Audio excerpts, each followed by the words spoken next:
Noong 2006, ibinunyag ang issue sa kaligtasan ng pagkain ng Hong Vien Food Group. Ang sunod-sunod na negatibong balita ay nagdulot ng paghina sa negosyo ng grupo. Tinawagan ni Zheng Mei ang kanyang anak na si Peng Zhendong dahil sa posibleng pag-renew ng kontrata sa Hong King at Tengda Company. Taniwala siyang malalampasan ng Hong Vien Group ang kasalukuyang krisis at hiniling niya na pumunta siya sa Yete upang pag-usapan ang solusyon sa problema. Nang dumating si Peng Zhendong, madilim ang Yete, ngunit hindi inaasahan, pagkabukas ng ilaw, biglang sumabog ang Yete at nagliyab. Nagulat ang telebisyon at pahayagan tungkol sa insidente. Nagsuspetsa na sila ay nagpakamatay dahil sa problema sa kaligtasan ng pagkain ng grupo. Natagpuan si Peng Zhendong na malubhang napaso mula sa pagsabog at malubhang nasira ang kanyang mukha at vocal cords. Nagtagumpay ang mga medical na staff sa pagpapalit ng kanyang mukha sa pamamagitan ng operasyon. Nang magkamalay si Peng Zhendong, nalaman niyang ang kanyang ina ay inakala na namatay na siya sa apoy at ang kanyang asawa na si Xi Jiaxin ay namatay sa isang aksidente sa sasakyan. Nagpasya siya na mula sa sandaling iyon, wala ng Peng Zhendong, kundi tanging ang may-ari lamang ng mukhang ito, si Han Rufei. Pagkalipas ng 10 taon, bumalik si Han Rufei sa bansa at nakilala si Song Qiaoqiao. Pinuno ng fan club ni Xi Jiaxin na nagpo-promote at ginugunita si Xi Jiaxin sa airport lobby. Si Xi Jiaxin ay dating sikat na bituin sa buong bansa, 10 taon na ang nakalipas, matapos siyang mamatay sa isang aksidente sa sasakyan. Nagdalamhati ng matagal ang mga tagahanga, ngunit sa paglipas ng panahon, unti-unting nakalimutan si Xi Jiaxin. Nagulat si Han Rufei dahil may isang taong katulad niya ang gumugol ng 10 taon sa paggunita kay Xi Jiaxin at naging curious siya tungkol sa relasyon nito kay Xi Jiaxin. Ipinakita ni Song Qiaoqiao kay Han Rufei ang photo album na siya mismo ang gumawa at nag-ingat at nagpahayag ng hindi pagkakontento sa asawa ni Xi Jiaxin na si Peng Zhendong. Kung hindi siya nagpakasal sa kanya, hindi rin siya maaksidente sa sasakyan dahil sa balita ng pagkamatay ni Peng Zhendong. Pagkarinig kay Song Qiaoqiao, sumang-ayon din si Han Rufei sa kanyang pananaw. Bukod sa kanyang matalik na kaibigan na si Guyao, wala siyang sinabi kahit kanino na buhay pa siya. Si Guyao, sa sandaling ito, ay patuloy na tumatakas mula sa pagsubaybay ni Zhan na ang kanyang asawang hindi pa hiwalay ngunit hiwalay na. Sa harap ng bagong mukha ng kanyang dating kaibigan, tiningnan at hindi malilimutan ni Guyao na hawakan ito gamit ang kanyang kamay na ikinagulat ni Song Qiaoqiao na nasa tabi. Dahil sa pag-aakalang mayroon silang abnormal na relasyon, nagmadaling tumakas si Song Qiaoqiao at nakalimutan ang isang album ng larawan ni Xi Jiaxin. Si Han Rufei ay nagtatag ng sarili niyang karera at unti-unting itinayo ang sarili niyang negosyo. Upang imbestigahan ang katotohanan bago bumalik sa bansa, inutusan niya ang kanyang assistant na si Ikeng na maghanda na bilhin ang Jinfeng Group. Pinaghihinalaan niya si Pan Caiyong, ang chairman ng Jinfeng Group at assistant din ni Zheng Meiying na may malapit na kaugnayan sa mga pangyayari noon. Inutusan ni Han Rufei si Ikeng na panatilihing bukas ang telepono habang pumipirma sa kontrata. Ngunit habang nag-uusap ang dalawang partido, ang pagdating ni Song Qiaoqiao ay ikinagulat ni Han Rufei. Lumabas na si Pan Caiyong ay tiyuhin ni Song Qiaoqiao. Dahil naroon si Song Qiaoqiao, nagmadali si Pan Caiyong na pirmahan ang kanyang pangalan sa kontrata. Sa kabilang banda, iniimbestigahan din ni Han Rufei ang sanhi ng aksidente sa sasakyan ni Xi Jiaxin. Nagbukas siya ng isang maliit na tindahan. Matapos mapalaya mula sa bilangguan si Zhao Yu, ang driver na nakabangga at nakapatay kay Xi Jiaxin 10 taon na ang nakalipas, kinuha niya ito upang magtrabaho sa tindahan. Dinala niya si Guyao malapit sa tindahan at tiningnan ang manggagawang nagngangalang Zhao, una siya ring maisala sa aksidente sa sasakyan noon. Gustong malaman ni Han Rufei ang katotohanan mula sa taong iyon. Dinala ni Guyao si Han Rufei sa bahay. Ang bahay ay pinalamusyan sa estilo ng 10 taon na ang nakalipas na nagpaalala sa kanilang dalawa sa mga alaala noon. Sa gabi, pumunta ang dalawa sa cat bar at nagkataong nakita si Song Qiaoqiao. Binalik ni Han Rufei ang photo album at nag-alok na sumali sa fan club. Dahil sa kaakit-akit na alok na siya ang magbibigay ng pondo, agad na pumayag si Song Qiaoqiao at nag-schedule na mag-usap ng detalyado sa fan club meeting kinabukasan. Inakala ni Guyao na gusto ni Han Rufei si Song Qiaoqiao. Hindi niya inaasahan na sadyang lumalapit si Han Rufei sa kanya matapos malaman na si Pan Caiyong ay tiyuhin ni Song Qiaoqiao upang makakuha ng impormasyon. Pinagalitan siya ni Guyao na kung gagamitin niya ang anak ng ibang tao, sa ganoong paraan, pandidiriin din siya ni Xi Jiaxin. Ang Peng Zhendong at Xi Jiaxin ay nagkakilala sa kauna-unahang pagkakataon sa Japan. Nang si Peng Zhendong ay pilitin ng mga tao, hanggang sa hindi na siya makahinga, nagising si Xi Jiaxin at iniligtas siya. Dahil hindi na makabalik, nagmaneho si Han Rufei at dinala si Xi Jiaxin upang panoorin ang bulalakaw na laging binabanggit niya tuwing siya ay lasing. Ngunit dahil mali ang direksyon na itinuro ni Xi Jiaxin, hindi nila napanood ang bulalakaw, kundi nakita nila ang kumikinang nakalangitan na puno ng bituin. Kinabukasan, habang naghahanda siyang dumalo sa fan club meeting, nakita ni Han Rufei ang lumang mailbox. Naalala niya ang sinabi ni Guyao na ang lumang mailbox ay maaaring makatanggap ng liham na ipinadala mula sa nakaraan, kaya binuksan niya ang mailbox at talagang nakakita ng isang liham. Ito ay ang liham na isinulat ni Xi Jiaxin noong nag-away sila matagal na ang nakalipas. Sinabi niya na pumunta siya sa 134 Yuhua Road kung saan mayroon siyang honeymoon gift para sa kanya. Pagdating ni Han Rufei, nakita niyang ito ang vintage camera na nakita nila ni Xi Jiaxin sa isang photo exhibition sa Japan. Ang camera ay nagmula sa time-space hole sa Bermuda Triangle. Naglagay si Han Rufei ng isang photo popper sa camera at pinindot ang shutter button. Ang isang himala ay nangyari at kaagad na bumalik ang oras, bumalik si Han Rufei sa nakaraan. Bumalik siya sa Enero 4, 2006 at sa pagtingin sa pamilyar na ayos ng silid at sa larawan ng bituin sa dingding na kinunan nilang magkasama ni Xi Jiaxin, pakiramdam ni Han Rufei ay nananaginip siya. Lumabas siya ng silid tulugan at nakita ang kanyang ina sa sala at tumakbo ng masaya upang yakapin siya. Samantala, si Zheng Meiying ay matinding natakot nang makita ang estranghero. Sa sandaling iyon, nakita rin ni Xi Jiaxin si Han Rufei sa sala. Matapos makita ang kanyang asawa pagkatapos ng 0 taon, hinalikan siya ni Han Rufei ng buong pagmamahal. Ngunit hindi inaasahan, natamaan siya ng kawali sa ulo at nawalan ng malay. Tinawagan ni Zheng Meiying ang mga security guard ng apartment complex at hiniling na paalisin ang taong nagngangalang Han Rufei. Inisip ni Han Rufei na ito ay isang tunay na panaginip at salamat sa time travel na ito, nakita niya sina Pan Caiyong at Zhao Yu na nag-uusap. Ang bisa ng pagtawid sa oras ay maikli, mabilis na bumalik si Han Rufei sa kasalukuyan. Ang nawawalang larawan ng bituin sa dingding ay tila patunay na hindi panaginip ang nangyari kanina. Nagmamadaling tinawagan ni Han Rufei si Uyao upang sabihin sa kanya ang tungkol sa pagtawid sa oras, ngunit inakala ni Uyao na may schizophrenia si Han Rufei. Sa pagkakita sa pagdududa ng kanyang kaibigan, kinuha ni Han Rufei ang kamera at naghanda na maging modelo, ngunit dahil nakalimutan niyang lagyan ng photo popper, siya ay nabigo. Kinuha ni Uyao ang kamera at sigurado siyang ito ang dahilan kung bakit nagiging abnormal si Han Rufei at gusto niya itong basagin. Sa sandaling pinigilan siya ni Han Rufei, tinamaan si Uyao ng bato na ibinato mula sa bintana.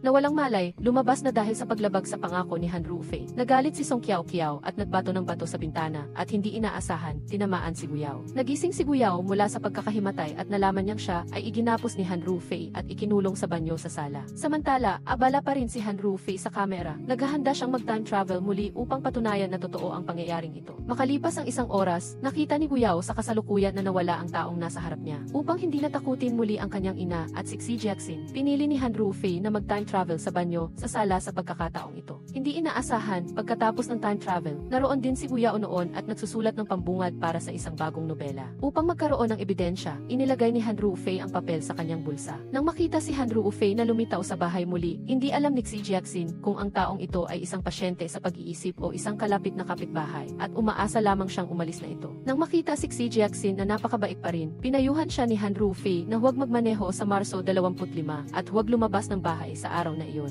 Nanlaki ang mata ni Uyao nang makita si Han Rufei na bumalik sa paningin at naramdaman niyang pareho silang nababaliw na. Kung hindi, paano mangyayari ang ganoong bagay? Nang makita na hindi pa rin naniniwala si Uyao, kinuha ni Han Rufei ang draft ng nobela na isinulat nito kanina bilang ebidensya. Iniinspeksyon ni Keng ang pag-usad ng dekorasyon sa kumpanya at nagkataon siyang nakatanggap ng tawag mula kay Han Rufei na humihiling na pumunta siya sa villa para mag-usap. Si Zhao Yu, na nagmamasid sa tabi, ay naghinala kay Dukai nang makita niya ito at palihim na sumunod at kumuha ng larawan ni Keng na kausap si Uyao sa harap ng villa at ipinadala ito kay Pan Caiyong. Pinlano ni Uyao na sumingit upang pakinggan ang kanilang pag-uusap at pinayuhan siya ni Pan Caiyong na maging maingat upang hindi mahuli. Si Lola ay isang sikat na food geek at si Song Qiao ang bagong assistant ni Lola. Sa unang pagkikita pa lang, nagkaroon na ng alitan ang dalawa. Patuloy na nagkakamali si Lola sa pagbasa ng mga salita habang kinukunan ang food program at patuloy siyang kinokorekta ni Song Qiao. Nagalit si Lola at gustong paalisin siya. Si Dukai, ang manager ni Lola, matapos malaman na si Song Qiao ang responsable sa pag-organisa ng benefit concert para kay Xi Jiaxin, ay nagbago ng isip tungkol sa pagpapaalis sa kanya. Tiningnan ni Pan Caiyong ang mga larawan na palihim na kinunan ni Zhao Yu sa harap ng lumang bahay ni Peng at nakilala niya na ang isa sa mga ito ay si Keng, ang taong pumirma sa kontrata sa kanya noon. At ang isa naman ay ang matalik na kaibigan ni Peng Zhendong na si Uyao. Curious si Pan Caiyong sa pagkilos ni Uyao. Hula niya na binuksan ni Uyao ang high-end na restaurant para imbestigahan ang sanhi ng pagkamatay ng kanyang kaibigan. Gustong makinig ni Zhao Yu sa pag-uusap ng dalawa, kaya pumasok siya sa silid. Sa pagkakataong iyon, sinabi ni Uyao kay Keng na imbestigahan ang background ni Song Qiao at maghanap ng isang safe para itago ang time camera dahil ang camera na ito ay makakakita sa lahat ng sekreto ni Pan Caiyong. Nang marinig ang pahayag na ito, lihim na kinuha ni Zhao Yu ang time camera habang walang tao sa silid tulugan at ibinigay ito kay Pan Caiyong. Ngunit hindi naniwala si Pan Caiyong na ang isang lumang kamera ay may ganoong function. Bukod pa rito, pinaplano niyang bigyan si Xiaoyu ng pera upang umalis na ito kaagad. Ngunit ayaw umalis ni Xiaoyu dahil namimiss niya ang kanyang anak na si Qiao Qiao. Sa sandaling ito, upang makakuha ng karagdagang balita tungkol kay Pan Saiyong sa pamamagitan ni Song Qiao Qiao, nagdala si Han Rufei ng isang grupo ng mga gwapong lalaki sa pinagtatrabahuhan ni Song Qiao Qiao. Personal na dahilan na ikinagala ni Song Qiao Qiao ng labis na awa. Hinikayat ni Han Rufei si Song Qiao Qiao na ikwento ang tungkol sa pagpunta niya sa bahay ng pamilya Peng dati at lumabas na ang yaya na si Song Lan sa bahay ng pamilya Peng ay ang ina ni Song Qiao Qiao. Nakilala ni Pan Saiyong si Song Lan noong assistant pa siya ni Zheng Meiying at palaging palihim na tinutulungan siya. 0 taon na ang nakalipas, kakalabas lang ni Xiaoyu sa bilangguan at balak niyang magbagong buhay. Ngunit sinabi ni Pan Saiyong kay Xiaoyu na ang aksidente ni Song Lan ay may kinalaman kay Xi Jiaqin, kaya naman sinadya ni Xiaoyu na banggain si Xi Jiaqin na nagdulot ng aksidente sa sasakyan. Sumama si Han Rufei kay Song Qiao Qiao para magbigay ng pritong dumplings kay Pan Saiyong.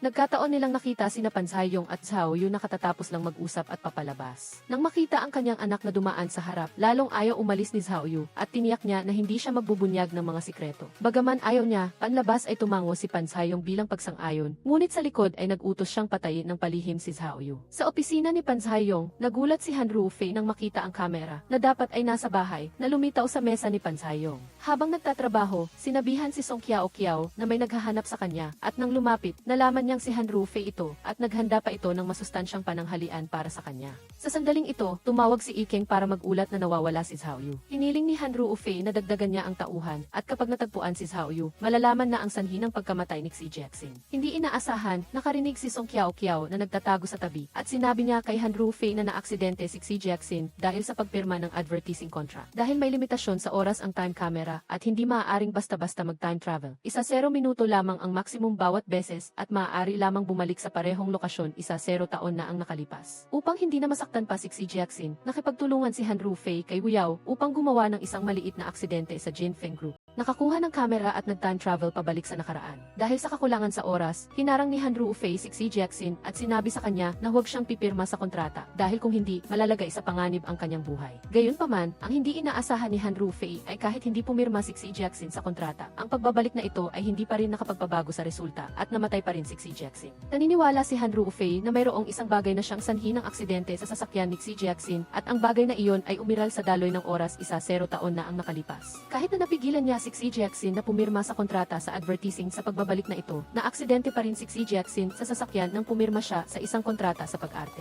Hula ni Han Rufei na may isang bagay na pareho sa dalawang pagpirma ng kontrata at ang paghahanap at pagsira dito ay maaaring magligtas kay Xi Jiaqin. Naghinala si Pan Saiyong at ininspeksyon ang TV footage noon at natuklasan niyang si Hu Yao ang nag-ayos pagkatapos ng aksidente. Hula niya na nagsimula ng mag-imbestiga si Hu Yao. Binasa ni Han Rufei ang liham na isinulat ni Xi Jiaqin para sa kanya 0 taon na ang nakalipas. Naalala niya ang kanilang matatamis na alaala ni Xi Jiaqin at ang pagbibigay ni Xi Jiaqin sa kanya ng kamera na sinasabing nagmula sa hinaharap. Humanga siya na ang kamera na ito ang nagbigay sa kanya ng pagkakataong baguhin ang kapalaran ni Xi Jiaqin at dapat niyang gamitin ang kamera upang iligtas si Xi Jiaqin. Pumunta si Han Rufei at Hu Yao sa lugar kung saan pumirma si Xi Jiaqin ng kontrata sa pag-arte 0 taon na ang nakalipas at muling bumalik sa nakaraan. Natagpuan ni Han Rufei si Xi Jiaqin at nakita ang electronic photo album na lumitaw sa parehong pagpirma ng kontrata. Naghinala si Han Rufei na ang mga larawan sa loob ay ang susi sa pagkapahamak ni Xi Jiaqin. Plano niya itong kunin, ngunit ayaw ni Xi Jiaqin na kunin ng iba ang kanyang mga larawan at hiniling ni Dukay na ibalik ang photo album. Sa gitna ng paghilaan, hindi sinasadyang nabasag ng dalawa ang photo album. Pagkabalik sa kasalukuyan, kaagad na inutusan ni Han Rufei si Hu Yao na mag-check ng balita online. Ang benefit concert para kay Xi Jiaqin ay naging balita na si Xi Jiaqin ay tumanggap ng bagong pelikula. Nabuhay si Xi Jiaqin, nagtagumpay si Han Rufei. Sa sandaling ito, nagkataong nakita ni Han Rufei ang sikat na bituin na si Xi Jiaqin na pinalilibutan ng mga tao sa kalye. Emosyonal na tumakbo si Han Rufei at tinawag siya. Lumingon si Xi Jiaqin at nakita si Han Rufei. Ngunit sa kasamaang palad, sila ay parang estranghero. Labis na nalungkot si Han Rufei. Sa sandaling ito, napagtanto niya na binago niya ang kapalaran at alaala ng lahat, ngunit hindi niya mababago ang kanyang sarili. Tungkol sa mga pangyayari sa loob ng 0 taon mula nang mabuhay si Xi Jiaqin, nagtanong si Han Rufei kay Song Qiao Qiao. Dahil sa kaso ng pamilya Peng, nagdeklara si Xi Jiaqin ng pag-urong mula sa entertainment industry at pumunta sa Japan.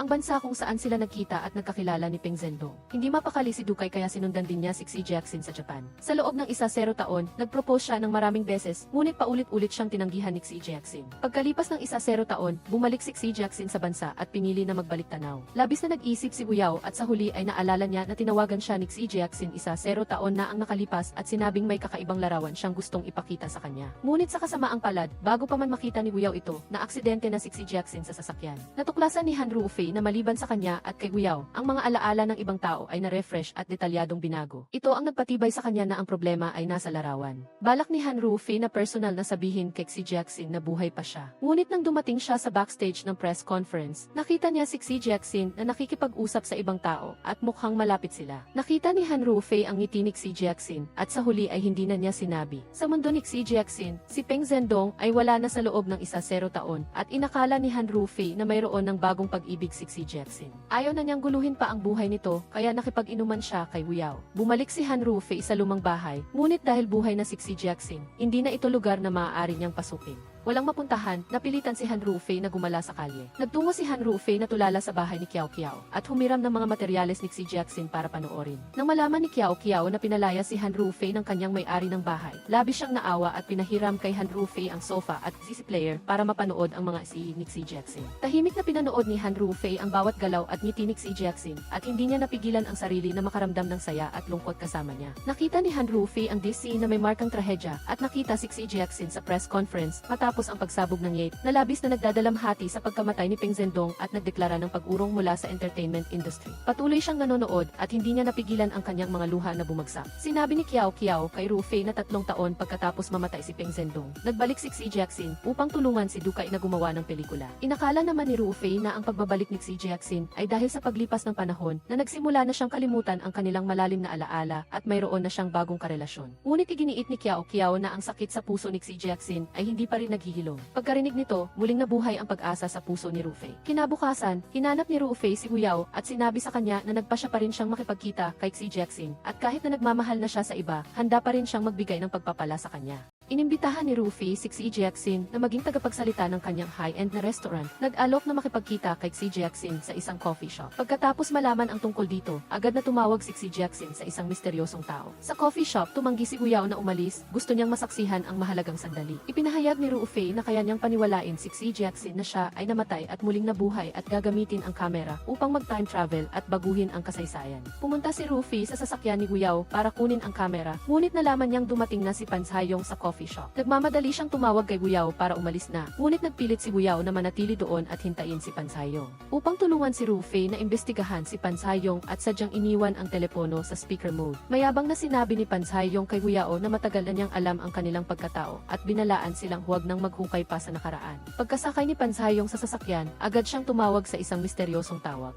Ngunit nagulat siyang malaman na ang taong tinawagan at nakipagkita ni Pan Caiyong ay si Jiaqin pala. Inakala ni Pan Caiyong na ang Han Ruofei ay alias ni Wu Yao, kaya sinabi niya kay Jiaqin na ginamit ni Wu Yao ang high-end na restaurant at ang alok na maging tagapagsalita upang lapitan si Jiaqin. Tumanggi si Jiaqin na maging tagapagsalita at hindi maintindihan ni na Pan Caiyong at Jiaqin ang layunin ni Wu Yao sa paglapit kay Jiaqin at sa parehong oras, ipinahayag ni Jiaqin ang ganap na tiwala kay Pan Caiyong. Hindi maintindihan ni Ruofei kung bakit labis na nagbago si Jiaqin sa loob ng 10 taon at nagsimulang maghinala sa relasyon ni na Jiaqin at Pan Caiyong. Regalo ni Ruofei kay Kiao Kiao ang paborito nitong stuffed panda, ngunit ginamit niya ang pagkakataong iyon upang mag-alok na makipag-ugnayan pa kay Kiao Kiao. Sa pagkarinig ni Kiao Kiao nito, mabilis na tumibok ang kanyang puso. Ngunit sinabi ni Ruofei na gusto niyang pumasok sa kumpanya ni Kiao Kiao upang mapalapit kay Jiaqin. Sinabi ni Kiao Kiao kay Ruofei na katatanggal lang ng assistant ni Jiaqin at maaari siyang tulungan ni Ruofei na samantalahin ang pagkakataong ito. Masayang niyakap ni Ruofei si Kiao Kiao at si Kiao Kiao ay labis na nasiyahan at hindi makapagsalita. Kinagabihan, hinarang ni Xiao Zhang na tinanggal ni Jiaqin si Jiaqin sa labas ng kanyang bahay at ginamit ang kutsilyo upang pilitin si Jiaqin na humingi ng tawad. Kahit na malamig ang panlabas ni Jiaqin, napakabuti naman ng kanyang kalooban.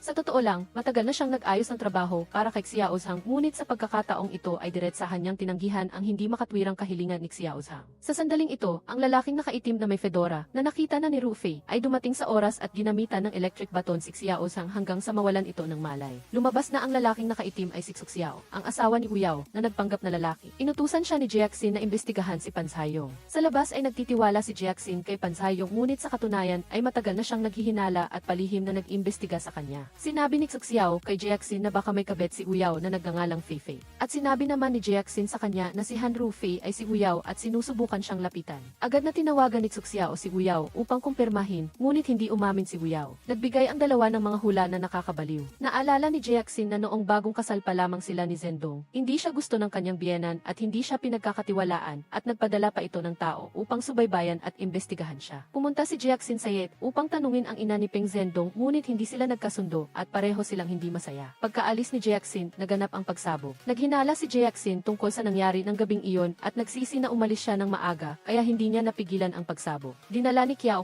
si Rufei sa Xinhuang upang mag-apply bilang assistant ni Jiaxin ngunit agad siyang tinanggal ni Dukai sa unang round pa lang. Hindi pumayag si Rufei at matapos kumpirmahin na ginawa ni Yi Keng ang peking medical record sa mental hospital, nagbigay siya ng pangalan na Peng Bo at nag-apply bilang assistant ni Jiaxin. Naalala ni Jiaxin ang mga pagkakataong pinilit siya ni Rufei na makipagkita at maging malapit sa kanya dati. Dahil sa pag-aakalang siya ang mental patient noon at dahil nakilala niya si Zhendong, nakaramdam siya ng pagiging malapit sa kanya at nagpasya siyang kunin siya. Walang magawa si Dukai kundi pumayag at tinanong ni Jiaxin si Rufei kung nakita ba niya si Zhendong sa loob ng 10 taon. Diretsong sinabi ni Rufei na patay na si Zhendong at sinermonan siya ni Jiaxin dahil naniniwala siyang nawawala lang si Zhendong at hindi patay. Nagsuot si Jiaxin ng high heels para sa commercial shoot at maalalahanin na tinulungan ni Rufei si Jiaxin na lagyan ng papel ang bahaging nasasaktan. Naalala ni Jiaxin ang sandali kung kailan tinulungan siya ni Zhendong na lagyan ng papel ang kanyang sapatos at nakaramdam siya ng matinding pagiging malapit. Hinatid ni Rufei si Jiaxin sa bahay, sadyang tumayo siya sa harap ng pintuan, nagkunwari na kaawa-awang walang tirahan. Nang magpakita si Jiaxin ng awa, sinamantala niya ang pagkakataon at pumasok sa bahay ni Jiaxin. Wala nang nagawa si Jiaxin kundi hayaan siyang matulog sa sofa at nang gabing iyon pareho silang hindi makatulog.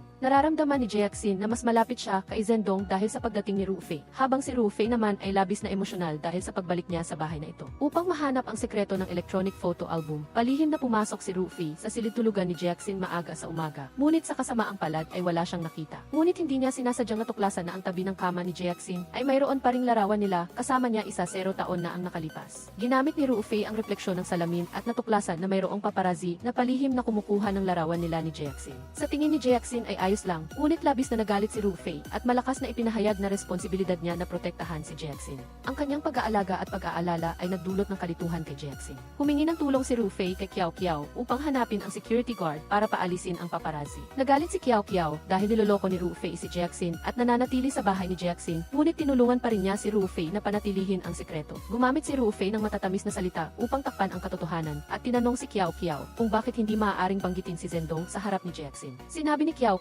kay Rufei na hindi pa rin naniniwala si Jiaxin na patay na si Zhendong at gumastos siya ng malaking halaga ng pera upang hanapin ang kinaroroonan ni Zhendong. Sinubaybayan ni Uyao si Xuxiao at natuklasan niyang palihim itong kumukuha ng larawan ni Pansayong at inakala niyang mailihim itong pagtingin kay Pansayong. Masayang sinabi ni Rufei kay Uyao na batay sa mga palatandaan, hindi pa siya nakakalimutan ni Jiaxin at nagpasya siyang magpatuloy sa pagmamasid. Sinabi ni Jiaxin kay Rufei na nakahanap na siya ng bahay para sa kanya, ngunit gumawa si Rufei ng dahilan na nag-aalala siyang may palihim na kumukuha ng larawan sa kanya at gusto niyang manatili sa bahay niya, ngunit tinanggihan siya ni Jiaxin. Inutusan ni Rufei si Yu Keng na rentahan ang lahat ng bahay na nahanap ni Jiaxin para sa kanya na nagdulot ng sitwasyon na kinailangan niyang manatili pa rin sa bahay ni Jiaxin. Nagdala ng tanghalian at kape ang staff para kay Jiaxin at maingat na inutusan ni Rufei ang staff na palitan ang pagkain at kape ayon sa gusto ni Jiaxin.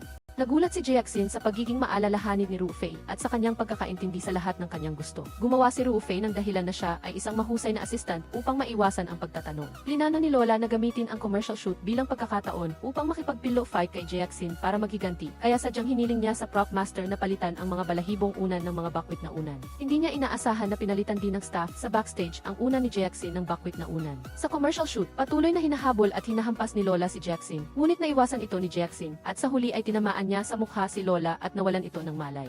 Nagising si Lola at inakala niyang sinadya siyang hiyain ni Jiaxin, kaya umalis siyang galit, ngunit hindi sinasadyang ikinulong niya sina Jiaxin at Rufei sa silid. Sinamantala ni Rufei ang pagkakataong ito upang makipag-usap kay Jiaxin tungkol sa kanyang pag-ibig at kasal. Taos pusong sinabi ni Jiaxin na kahit maraming kapintasan si Zhendong, siya lang ang meron siya at siya lang ang mahal niya. Ang kanyang mga kapintasan sa mata niya ay naging kaakit-akit na mga punto. Diretsahang sinabi ni Rufei na si Jiaxin ay naghihintay pa rin kay Zhendong na bumalik. Nakaramdam si Jiaxin ng pagkabalisa sa kanyang puso puso at ayaw na niyang ipagpatuloy ang paksang ito. Tinchuin sang tanungin ni Rufei si Jackson tungkol sa relasyon nila ni Zayong Pan, ngunit sa mahalagang sandali, naabala sila ng hanapin ni Xuxiao si Jackson. Ipinakilala ni Jackson si Rufei kay Xuxiao. Sinabing ito ang bago niyang assistant, si Pengbay. Nahiya si Xuxiao kay Rufei kaya hindi sila nakapag-usap ng masinsinan. Nag-iwan lang siya kay Jackson ng isang folder na may mga dokumento tungkol kay Zayong Pan. Ibinalik ni Rufei si Jackson sa bahay. Muli, matagumpay siyang nakakuha ng simpatya kay Jackson at pinayagang manatili sa bahay nito ng isa pang gabi. Habang naliligo si Jackson, palihim na tiningnan ni Rufei ang folder na ibinigay ni Xuxiao kay Jackson at natuklasan na puno ito ng impormasyon tungkol kay Zayong Pan.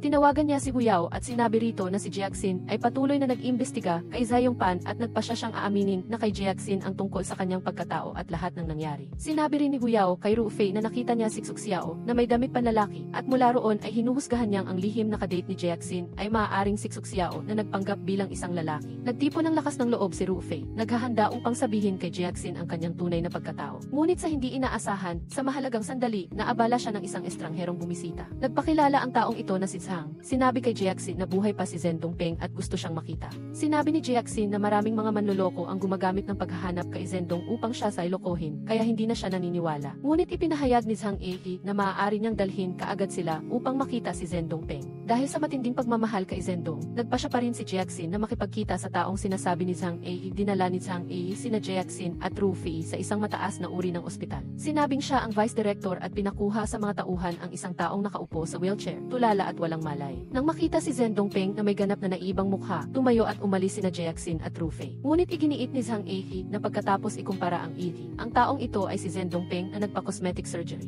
At sinabi na pagkatapos siyang matrigger at maging baliw, siya ay ginamot at nagpakita ng mga palatandaan ng paggaling at ng matauhan ay hiniling niyang makita si Jackson. Sa halong pagdududa, dinala pa rin ni Jackson ang taong ito sa bahay upang alagaan. Itinulak ni Rufei ang peking Zhen Dongpeng upang hanapin si Huyao. Nagtaka si Huyao kung bakit hindi ibinunyag ni Rufei ang peking Zhen Dongpeng. Diretso sinabi ni Rufei na katatapos lang lumabas ng isang peking Zhen Dongpeng at ngayon ay sinabi niyang siya si Zhen Dongpeng na nagkataong nagpa-cosmetic surgery din. Napakahirap para kay Jackson na magtiwala pa muli. Maraming araw nang hindi nakikita ni Kiao Kiao si Rufei kaya nami-miss na niya ito. Hindi malinaw kay Kiao Kiao ang damdamin niya, kaya tinanong niya ang kasamahan na si Bonbon. Ngunit inakala ni Bonbon na nami-miss siya ni Kiao Kiao. Masaya niyang sinabi kay Kiao Kiao na patunay ito na umiibig na si Kiao Kiao. At sinabi rin kay Kiao Kiao na ganoon din ang nararamdaman niya. Inakala ni Kiao Kiao na umiibig din si Bonbon kay Rufei. Sa wakas, naisip ni Rufei na ang taong pinakakatiwalaan ni Jackson ay si Dukay at nagpasya siyang hanapin si Dukay para ibunyag ang peking Zhen Dongpeng. Nagkataong nakita niya si Kiao Kiao na bumibisita kay Rufei kaya sumama ito sa kanila patungo sa bahay ni Jackson. Nang makita ni Dukay ang peking Zhen Dongpeng, agad siyang nawala ng kontrol at nagalit na tinanong si Jackson kung bakit hindi niya matanggap ang katotohanan na patay na si Zhen Dongpeng. Bakit nagdulot si Zhen Dongpeng ng ganoong kalalim na sakit kay Jackson na nagpahirap sa kanya ng 10 taon, ngunit patuloy pa rin siyang nagmamahal at naghihintay sa pagbabalik nito. At galit siyang sinabi kay Jackson na patay na si Zhen Dongpeng. Sa pagdinig niyon, natahimik si Jackson, nagkulong sa kanyang silid, labis na nagdadalamhati. Nasaktan si Rufei sa mga paghihirap at sugat na dinaranas ni Jackson, ngunit hindi niya masabi ang kanyang pagkatao upang siya ay aliwin at alagaan. Maaari lamang siyang tahimik na manatili sa labas ng silid ni Jackson. Kumaripas sina Dukay at Kiao Kiao sa ospital upang ibunyag ang manloloko, ngunit nalaman nilang umalis na ng bansa ang tunay na hospital director na si Zhang. Kinumpirma ni Rufei na ang litratong nakuha nila sa silid niya ay ang direktor na nakita nila noong araw na iyon. Hindi makapaniwala at nadismaya sina Dukay at Kiao Kiao, ngunit hindi nila alam na ang litratong iyon ay sadyang iniwan ng mga manloloko sa opisina ng direktor. Nang makatulog na si Jackson, diretsahang sinabi ng peking Zhen Dongpeng kay Rufei na ang pangalan niya ay Junje at siya ay nagpapanggap at hayagang inanyayahan si Rufei na samahan siyang lokohin si Jackson para kumita ng pera. Nagsimulang bangutin si Jackson, patuloy na inaalala ang magagandang alaala nila ni Zhendong at pinapangarap ang eksena kung paano na aksidente si Zhendong sa pagsabog. Naglakad sa pagtulog si Jackson papunta sa ibaba na lubos na ikinagulat ni Rufei. Nalaman ni Rufei kay Dukay na simula nang mamatay si Zhendong, labis na nagdusa at nanghina ang espiritu ni Jackson, nagkaroon ng somnambulism at kailangan ng gamot para makatulog. Pinayuhan ni Dukay si Rufei na alagaang mabuti si Jackson at planong paalisin ang peking Zhendong Peng, ngunit tinanggihan ito ni Rufei. Nagpasya si Rufei na gamitin ang sarili niyang paraan paraan para lutasin ang problema ng Peking Zendongpeng. Hinanap ni Ruofei si Jiaxin, umaasang magtatago ito sa dilim upang pakinggan ang pag-usap nila ng Peking Zendongpeng para ibunyag ito. Sadyang nag-alok si Ruofei na makipagtulungan sa Peking Zendongpeng para manloko ng pera kay Jiaxin, ngunit nabasa ng Peking Zendongpeng ang motibo ni Ruofei. Ginamit niya ang parehong lason, hindi siya pinansin at nagpanggap na kaawa-awa para makuha ang simpatya na umaasang paalisin ni Jiaxin si Ruofei. Sobrang nagalit si Ruofei kaya hindi siya makapagsalita. Diretso namang sinabi ni Jiaxin na hindi niya kailangan ng sinuman na magdesisyon para sa kanya. Hindi lang niya ibinunyag ang intensyon ni Ruofei, kundi binalaan din niya ang Peking Zendongpeng na alam niyang nagpapanggap lang ito mula pa noong nasa ospital sila. Natakot ang Peking Zendongpeng at tumakas, ngunit nahuli ng security guard na binili ni Jiaxin ng maaga. Kinuwestiyon ni Ruofei si Jiaxin kung bakit alam na niya ang katotohanan, ngunit ipinilit pa ring uwi ito. Malungkot na sinabi ni Jiaxin kay Ruofei na gusto lang niyang dayain ang sarili. Umaasa na gagamitin niya ang pangyayaring ito para panatilihing buhay ang pag-asa sa kanyang puso. Hindi patay si Zendongpeng at talagang babalik siya. Nang marinig ito, lalong nalungkot at nawalan ng magawa si Ruofei. Magsisimula na bukas ng gabi ang memorial party na inihanda ni Kiao Kiao para kay Jiaxin. Sina Dukay, Kiao Kiao at Bonbon ay sunod-sunod na humanap ng band at hiniling na makipagtulungan sila sa kanilang party. Si Dukay ay nagplano na mag-propose kay Jiaxin, si Kiao Kiao ay nagplano na umamin kay Ruofei, at si Bonbon ay nagplano na umamin kay Kiao Kiao. Habang natutulog si Jiaxin, natuklasan ni Ruofei na laging binabanggit ni Jiaxin ang pangalan ni Zendong sa kanyang panaginip. Nagising si Jiaxin nang may gulat, tinanong ni Ruofei si Jiaxin kung ano ang itsura ni Zendong sa panaginip niya, at hinikayat din si Jiaxin na sabihin ang tunay na damdamin niya. Sinabi ni Jiaxin kay Ruofei na minsan ay napapanaginipan niya na bumabalik si Zendong. At taos puso siyang sinabihan ni Ruofei na kahit pa bumalik ang oras 10 taon na ang nakalipas, pipiliin pa rin niyang pakasalan si Zendong. Labis na naantig si Ruofei. Sinabi ni Ruofei kay Jiaxin ang tungkol sa memorial party, ngunit hindi inamin ni Jiaxin na apektado ang kanyang isip ng pag-alaala kay Zendong. Naramdaman niyang hindi na kailangan ang pagdaraos ng party para aliwin ang sarili. Ipinunto ni Ruofei ang madalas niyang pagsigaw at paglalakad sa pagtulog sa panaginip. Napilitang aminin ni Jiaxin na mayroon siyang problema sa emosyon at nagpasya siyang dumalo sa party. Inanyayahan ni Kiao Kiao si Ruofei sa labas, tinanong kung tatanggapin niya ang isang babae na maging proactive. Diretsahang sinabi ni Ruofei na tatanggapin niya, masayang umalis si Kiao Kiao. Nagtatago si Guyao sa ilalim ng coffee table ni Ruofei. Akmang lalabas na sana, ngunit natuklasan niya na sinusubaybayan siya ni Xuxiao, kaya nagpatuloy siyang nagtago. Nakita ni Xuxiao si Ruofei at nagtaka, bakit siya lumitaw dito sa oras na ito? Patagumpay na inilihis ni Ruofei ang atensyon ni Xuxiao sa pamamagitan ng pagkukwento tungkol sa panloloko kay Jiaxin ng Peking Zendongpeng. Sinabi ni Ruofei kay Guyao na hindi niya maaaring direktang sabihin kay Jiaxin ang tungkol sa kanyang pagkatao, kaya nagpasya siyang unti-unting magbunyag upang si Jiaxin mismo ang maghinala na siya si Zendongpeng. Ang pagkain ng mint sa memorial party ang unang hakbang na pinagdesisyonan niya.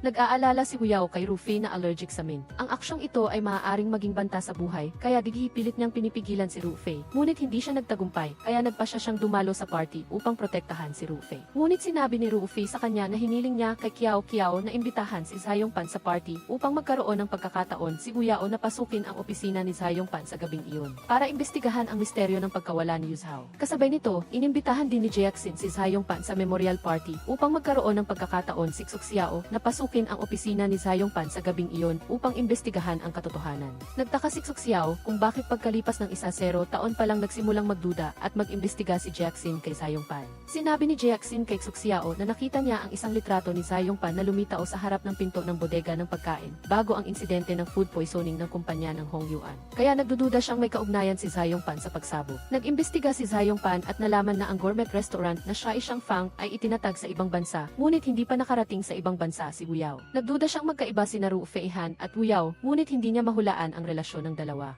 Ang parehong pag-anyaya na dumalo sa memorial party ni Jiaxin ay natanggap ni Zayongpan mula kina Jiaxin at Kiao Kiao. Bilang isang tuso at mapaghinalang tao, nagduda siya rito at nagpasya siyang bawasan ang kalahati ng security staff sa opisina at maglagay ng espesyal na surveillance camera. Lumabas na matagal na ring nagdududa si Zayongpan na iniimbestigahan ni Jiaxin ang katotohanan. Plano niyang magpakawala ng isang maliit na isda upang makahuli ng malaking isda para kumpirmahin ang kanyang hinala. Inaliw ni Ruofei si Jiaxin na kung magkaroon siya ng bangungot habang natutulog, tawagin lamang niya ang kanyang pangalan at papasok siya sa kanyang panaginip para protektahan siya. Nagulat si Jiaxin dahil ang mga salitang sinabi ni Ruofei ay katulad ng sinabi ni Zendong noon. Noong gabi, naglakad na naman sa pagtulog si Jiaxin at nang bangungutin ay sumigaw ng pangalan ni Peng Bai sa panaginip na agad namang sinugod ni Ruofei. Napagalitan si Jiaxin sa sarili dahil naglakad na naman siya sa pagtulog. Malumaan ay siyang inaliw ni Ruofei at inihatid siya pabalik sa silid tulugan para magpahinga, pinayuhan na tumawag pa rin sa kanya kung bangutin. Gumawa ng almusal si Ruofei para kay Jiaxin at natuklasan ni Jiaxin na ang almusal ay nilagyan ng vinegar vinegar at soy sauce. Nagtaka siya kung bakit alam ni Rufy ang kanyang panlasa. Nakakalungkot lang, inakala niyang ito ay dahil palihim siyang sinusubaybayan ni Rufy. Kaya nadismaya si Rufy at hindi nakapagsalita. Ang band leader ay tinipon ang kanyang mga miyembro upang maingat na ayusin ayon sa kahilingan ni Kiao Kiao. Sina Dukay at Bonbon, ngunit sa kanilang pagmamadali ay nagkagulo ang props box na gagamitin sana nilang tatlo para sa pag-amin. Matapos utusan ni Zayong Pan ang kanyang mga tauhan na maglagay ng kamera, dumalo siya sa anniversary celebration ni Jackson. Ang ika-negatibo 10 taong anibersaryo ni Jackson ay ginanap ng marinal. Lumitaw si Jackson sa isang kaakit-akit na itim na long dress na may bukas na likod at taos puso siyang nagpasalamat sa lahat ng sumuporta sa kanya sa loob ng 10 taon. Sa party, inanyayahan ni Dukay si Jackson na sumayaw at inanyayahan din ni Rufy si Jackson na sumayaw dahil hindi siya pumapayag na magpatalo. Nagdadalawang isip si Jackson nang biglang dumating ang isang tauhan upang magulat kay Dukay. Sinamantala ni Rufy ang pagkakataon na mauna at dinala si Jackson sa dance floor. Pumasok si Guyao sa opisina ni Zayong Pan para maghalughog noong gabing iyon, ngunit natuklasan niya ang surveillance equipment na ikinabit ni Zayong Pan. Habang binubura ni Guyao ang surveillance data, nakita niya ang isang taong nakaitim at nakamaskara na pumasok din sa opisina para maghanap ng mga dokumento. Ang nakamaskarang tao ay si Xuk Xiao. Natuklasan ni Xuk Xiao na may nag-aabang sa opisina kaya natakot siyang tumakas na nagbigay ng kalituhan kay Guyao. Sa party, sadyang naglagay si Rufy ng mint candy sa champagne na nagpaplanong gamitin ang kanyang allergy sa mint para maghinala si Jackson sa kanyang pagkatao. Sina Kiao Kiao at Dukay ay naghahanap kina Rufy at Jackson. Hindi inaasahan, nagkabanggaan ang dalawa. Ang kanilang mga aksyon ay ipinagkamali ng banda na aamin na sila, kaya ibinigay sa dalawa ang maliit na prop box at ipinagkamali na sila ang aamin sa isa-isa. Sina Kiao Kiao at Dukay ay tawa at iyak habang nagpapaliwanag na ito ay isang pagkakamali. Sa kabilang banda, hindi sinasadyang nahawakan ni Lola si Bonbon na nagpapanggap na Blackbeard, na ipinagkamali ng banda na si Lola ang aaminin ni Bonbon. Akala ni Lola na gusto niyang buhatin siya ni Bonbon na parang princess at galit siyang sinigawan na pervert. Uminom si Rufy ng champagne na may mint na balak sanang magsabi ng totoo kay Jackson, ngunit hinila siya ni Kiao Kiao.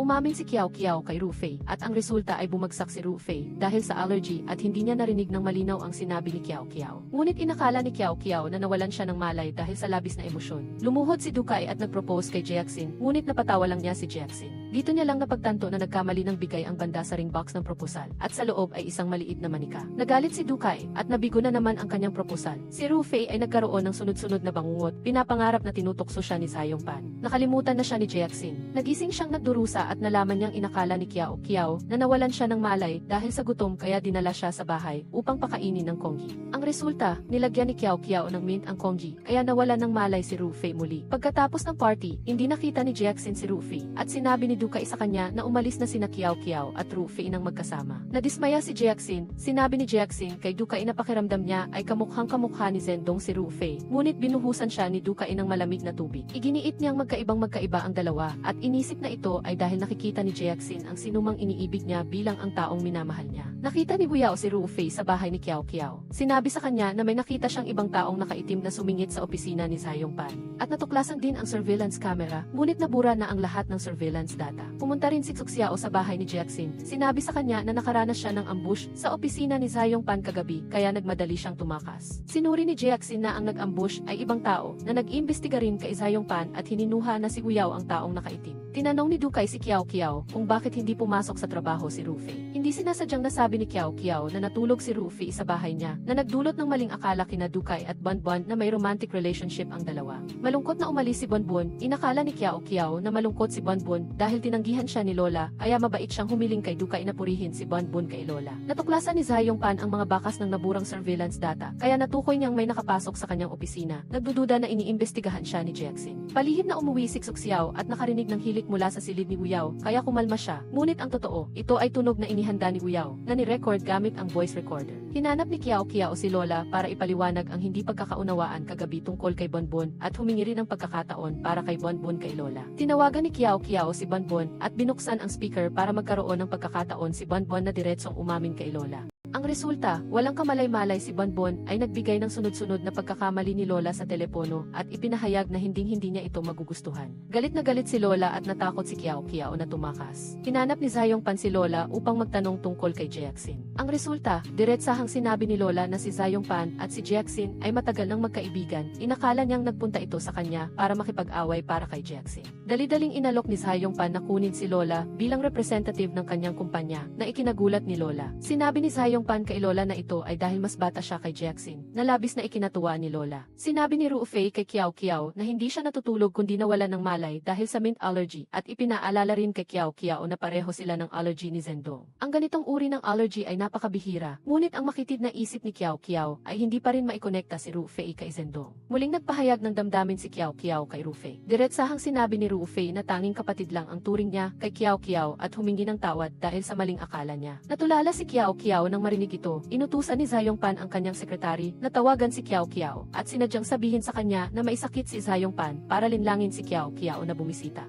Ang resulta, malikhaing nagmungkahi si Kiao Kiao na humanap ng kasintahan si Zayongpan. Sinamantala ng sekretary ang pagkakataon na ipaalala kay Kiao Kiao na maaari siyang kumuha ng video ni Zayongpan at i-post ito online para maghanap ng kasintahan. Habang kumukuha ng video si Kiao Kiao para sa kanya, sadyang naglagay si Zayongpan ng isang lumang pahayagan 0 taon na ang nakakaraan sa isang misteryosong kahon. Tinanong ni Kiao Kiao si Zayongpan kung may pag-asa pa rin ba ang dalawang tao kung itinuturing ng lalaki ang babae bilang kapatid. Nakakuha siya ng positibong sagot kay Zayongpan. Naramdaman ni Kiao Kiao na may pag-asa pa rin sila ni Ruofei kaya masaya siyang umalis. Bumalik si Ruofei sa bahay ni Jackson. Dahil sa hindi pagkakaunawaan ni Jackson sa relasyon ni na Ruofei at Kiao Kiao, naging malamig siya kay Ruofei. Sinabi ni Ruofei kay Jackson na nawalan siya ng malay kagabi, ngunit tinukso siya ni Jackson na napakasama ng dahilan na iyon. Nag-post si Kiao Kiao ng video ng paghahanap ng kasintahan para kay Zayongpan sa Moments at gaya ng inaasahan, nagtagumpay itong maghinala kay Jackson tungkol sa kahon. Hinanap ni Jackson si Suxiao at sinabi sa kanya na balak niyang imbestigahan ang kahon. Sinundan ni Ruofei si Jackson at narinig ang pag-uusap ng dalawa. Tumawag si Ruofei kay Huyao at sinabi sa kanyang hinala niya na ang kahon ay maaaring isang patibong at kailangan niyang pigilan si Jackson na mahulog sa bitat. Pumunta si Huyao sa kindergarten para sunduin ang kanyang anak, ngunit natuklasan niyang sinundo na ni Zayongpan ang kanyang anak at direkta siyang tinanong kung palihim siyang pumasok sa kanyang opisina kagabi. At nagtanong din tungkol sa relasyon ng gourmet restaurant na siya siyang Fang, ni Ruofei Han at ni Pengbay. Hindi pinansin ni Huyao at tumalikod, inanyayahan naman siya ni Zayongpan na panoorin ang surveillance camera sa kanyang opisina. Labis na natakot si Huyao, sinundan ni Ruofei si Jackson sa company building ni Zayongpan. Nakita niyang pumasok si Jackson sa elevator, ngunit hindi niya ito makontak. Kaya kailangan niyang mauna sa opisina ni Zayongpan upang maghalughog na nagresulta sa pagpalibot sa kanya ng mga tauhan ni Zayongpan. Nakita ni Jackson ang kaguluhan sa opisina ni Zayongpan kaya tumalikod at umalis. Lubos na nagulat si Zayongpan nang makita ang surveillance footage at nagduda siya sa pagkatao at motibo ni Ruofei. Nakipag-away si Ruofei sa mga tauhan ni Zayongpan sa opisina ni Zayongpan at tinawagan si Huyao para pag-usapan kung paano paniwalain si Jackson na pinaghihinalaan siya ni Zayongpan at ang kahon ay isang patibong upang subukan siya. Sinabi naman ni Huyao kay Ruofei na hindi siya natatakot sa panganib.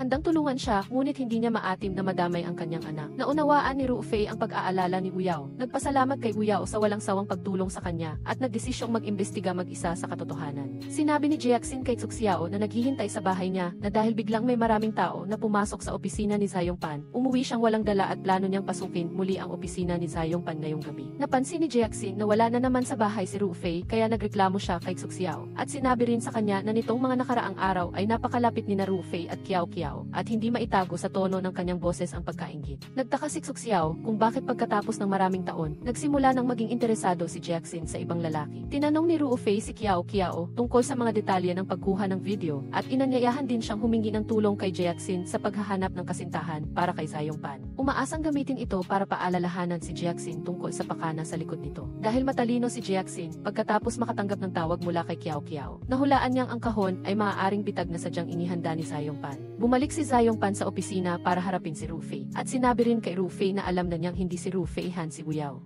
At malinaw na sinabi kay Ruofei na ang kahon ay isang bitag. Gusto niyang sabihin ni Ruofei ang kanyang layunin. Matigas na sinabi ni Ruofei na hindi niya kilala si Huyao at ang ibang bagay ay hindi niya maaaring ibunyag. Galit na pinigilan ni Zayongpan si Ruofei na umalis. Sina Kiao Kiao at Jackson ay parehong nakaramdam ng kaba at nag-aalala dahil sa biglang pagkawala ni Ruofei. Naghanap sila sa lahat ng dako, ngunit walang nakitang bakas. Nagtaka si Suxiao sa pag-aalala ni Jackson kay Ruofei. Napilitang aminin ni Jackson na talagang nararamdaman niyang napaka-espesyal ni Ruofei dahil marami siyang pagkakapareho kay Zendong at nararamdaman niyang may koneksyon sila ni Zendong.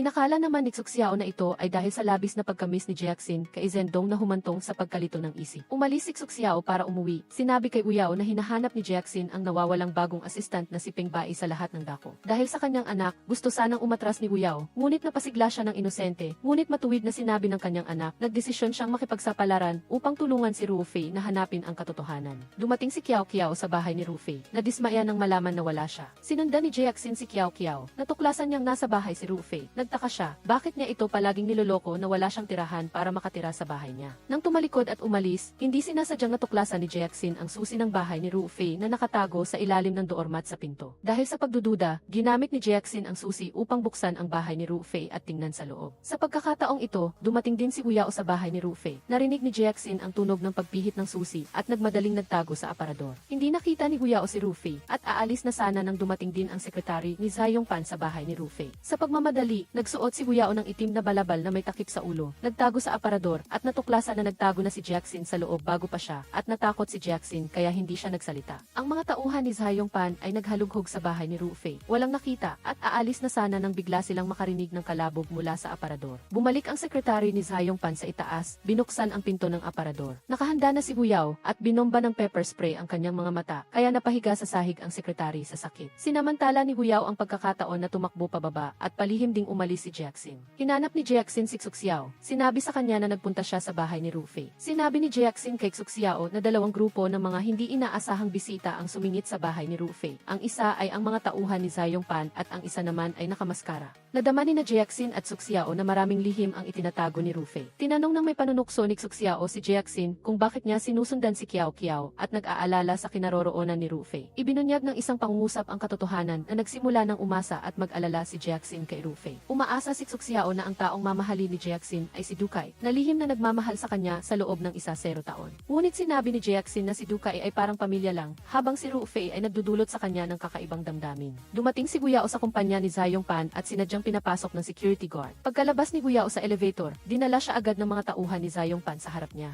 Tinanong ni Zhayong Pan ang layunin ni Guyao sa pagpunta doon, ngunit tinanong naman ni Guyao ang kinaroroonan ni Peng Bai. Mula roon ay nahinuha ni Zhayong Pan na si Peng Bai, si Guyao at si Ru Fei Han, ang may-ari ng gourmet restaurant na siya ay Shang Fang ay tiyak na may kaugnayan sa isa't-isa. Diretsahang sinabi ni Zhayong Pan na hinahanap din niya si Peng Bai. Lumabas na noong araw na iyon, nag-alinlangan si Zhayong Pan na pigilan si Ru Fei dahil tumawag siya sa telepono sa kanyang opisina. Habang patuloy na pinipilit ni Zhayong Pan si Guyao, dumating ang kanyang sekretary na tumakbo mula sa bahay ni Peng Bai. Nakilala niya na si Guyao ang nag-pepper spray sa kanya. Mula roon ay lalong nakumpirma ni Zhayong Pan na may malapit na relasyon sina Guyao at Peng Bai. Sumenya si Zhayong Pan sa sekretary na dalhin si Guyao sa basement, naghahanda na siyang pahirapan. Sa mahalagang sandali, dumating si Ru Fei sa tamang oras, pinatulog ang sekretary ni Zhayong Pan at iniligtas si Guyao. Tinanong ni Zhayong Pan ang sekretary kung sino ang nagligtas kay Guyao at ang resulta ay wala siyang alam. Nagduda si Zhayong Pan kung bakit kaagad na nailigtas si Guyao pagkatapos siyang hulihin, naghinala na may incident. Nagboluntaryo ang sekretary na mag-imbestiga, tumawa ng nakakaloko si Zhayong Pan, tila nasa ilalim ng kanyang kontrol ang lahat. Iniligtas ni Ru Fei si Guyao palabas ng gusali. Sinabi ni Guyao kay Ru Fei na sumakay sa kotse. Nagduda si Ru Fei nang makita niyang tumatawag sa telepono ang alternate driver ni Guyao. Pagkasakay sa kotse, sinadyang sinabi ni Ru Fei sa driver na magmaneho papunta sa bahay ni Guyao. Sa kotse, tinanong ni Guyao si Ru Fei kung paano siya nakarating sa tamang oras. Sinabi ni Ru Fei kay Guyao na sa totoo lang, nagtatago siya sa surveillance room ng gusali ng Jin Feng ni Zhayong Pan sa loob ng ilang araw at sinusubaybayan si Zhayong Pan. Nagtaka si Guyao kung paano siya nakatago sa surveillance room. Mayabang na sinabi ni Ru Fei kay Guyao na matagal na niyang nasuhulan ang sekretary ni Zhayong Pan.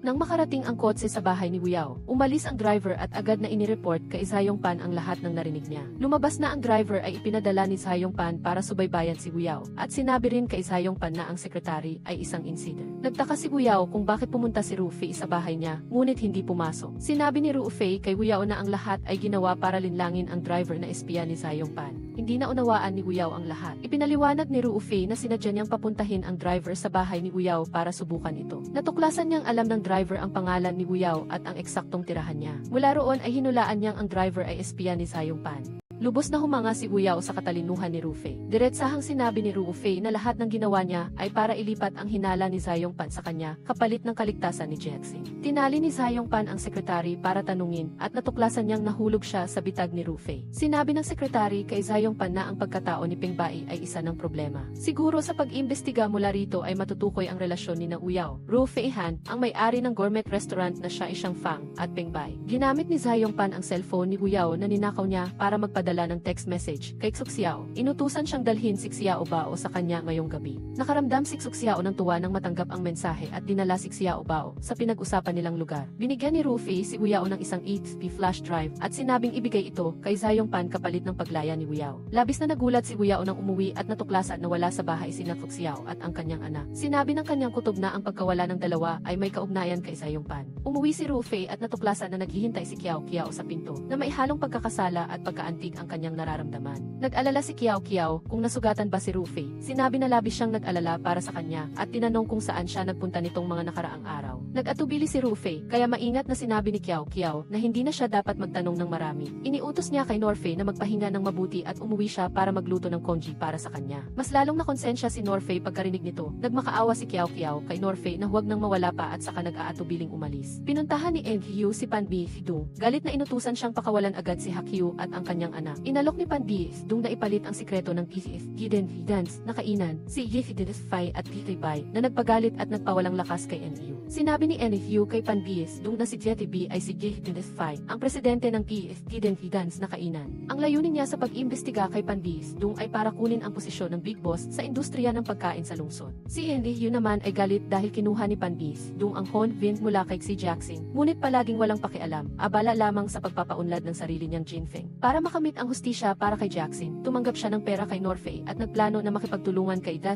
Fi upang bawiin ang Hon Vin mula kay Pan Bihidung at paunlarin ito ng maayos. Pagkarinig nito, si Pan Bihidung ay nagduda at nagtanong patungkol sa relasyon ni na Fai at Jackson. Nahulaan ni Hyu na marahil ay dahil sa problema sa pag-ibig. Interesadong malaman ni Pan Bihidung kung sino ang gusto ni Bai, si QQ ba o si Jackson. Sinabi ni Hyu na hindi niya alam. Upang maniwala si Pan Bihidung na si Fai ay si Bai, ibinigay ni Hyu kay Pan Bihidung ang ESB na naglalaman ng pagkakakilanlan ni Fai. Inutusan ni Pan Bihidung ang kanyang kalihim na kumpirmahin agad ang lahat. Dahil inayos na ni Norfei ang lahat sa loob ng 2 araw na pagkawala, natural lang na nakumpirma ng kalihim na ang sinabi ni Hyu ay totoo. Ibinigay ni Pan Bihidung kay Hyu ang telepono. Tinawagan ni Hyu si Hakyu at nalaman niya na nilinlang lang sila ni Pan Bihidung na pumunta sa isang 5-star na hotel. Inalok ni Pan Bihidung si Hyu na magtulungan. Diretsahang sinabi ni Hyu na ayaw na niyang masangkot pa sa anumang kaguluhan at plano. Nagpakita si Pan Bihidung ng pag-unawa. Karaniwang naniwala si Pan Bihidung sa sinabi ni Hyu. Nagtataka lang siya kung bakit ginamit ni Norfei ang pangalang BHB para lapitan sina QQ at Jackson. Agad na pinuntahan ni Hyu si Norfei. Sinabi sa kanya na inayos na niya ang lahat ayon sa utos nito. Tinanong ni Hyu si Norfei kung ano ang susunod na plano, ngunit hindi niya alam. Inakala ni Hyu na dapat niyang linawin kina QQ at Jackson. Sinabi ni Norfei kay Hyu na nakilala niya si QQ at nakonsensya siya dahil si Jackson lang ang nasa puso niya mula pa noon hanggang ngayon. Pinaalalahanan ulit siya ni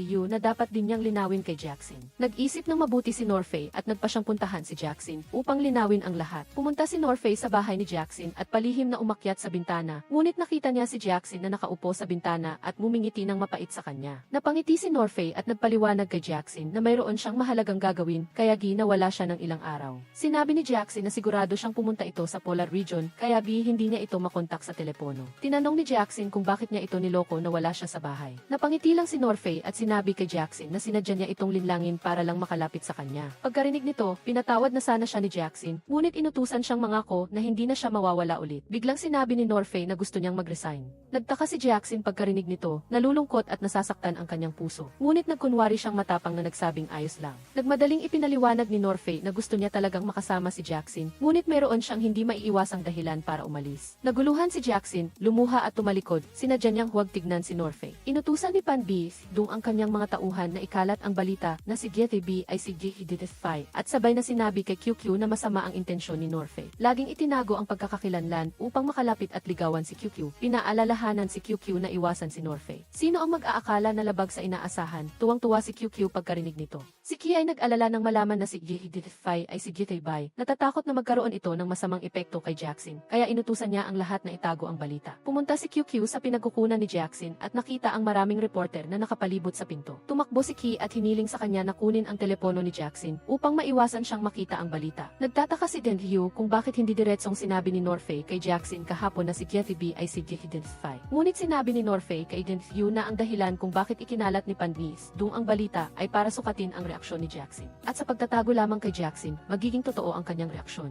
Pinuntahan ni Norfei ang lugar ng shooting ni Jackson para ipaliwanag ang lahat kay Jackson. Pumasok si QQ sa dressing room para kunin ang telepono ni Jackson at nahuli siya ni Jackson. Si Lola naman, pagkatapos makita ang balita, ay sobrang natuwa. Sinadya niyang hanapin si Jackson para samantalahin ang pagkakataon na tuksuhin si Jackson dahil gusto na naman niyang lapitan ang mayaman. Akala ni Lola ay sasabihin niya ang totoo kay Jackson, ngunit naputol siya ni QQ sa tamang oras. Si Jackson naman ay tinawag para sa dagdag na shooting. Pinaalalahanan ni GFB, si QQ na si Norfei ay may problema, ngunit inisip ni QQ na tiyak na magpapaliwanag ng malinaw si Norfei sa kanya. Biglang nakita ni QQ si Norfei na nagtatago sa lalagyan ng props. Inaasahan niyang aamin ito sa kanya. Sino ang mag-aakala na nagmamadali itong hanapin si Jackson? Sa shooting, hindi nakatuon si Jackson, kaya natapon niya ang baso ng alak at nadumihan ang prop na dyaryo sa lamesa. Agad na kumuha ang assistant ng dyaryo para ipalit. Pagbalik sa shooting, biglang nakita ni Jackson ang balita sa dyaryo. Nagulat ang kanyang puso at nagbago ang kanyang mukha. Sa sandaling ito, tumakbo na si Norfei sa set. Tumingin si Jackson kay Norfei at taos pusong nagpahayag ng kanyang damdamin, lubusang nakalimutan na nagsushooting siya. Diretsahan niyang sinabi ang kanyang nararamdamin para kay Norfei, mula sa pagkapuot noong una hanggang sa pagtitiwala at pag-asa pagkatapos. Inireklamo niya si Norfei sa panloloko sa kanya, pagtataksil sa kanyang tiwala, at palaging paglalaro sa kanya, pagkatapos ay galit siyang tumakas. Agad na hinabol ni Norfei si Jackson, gustong sabihin kay Jackson ang kanyang totoong pagkakakilanlan.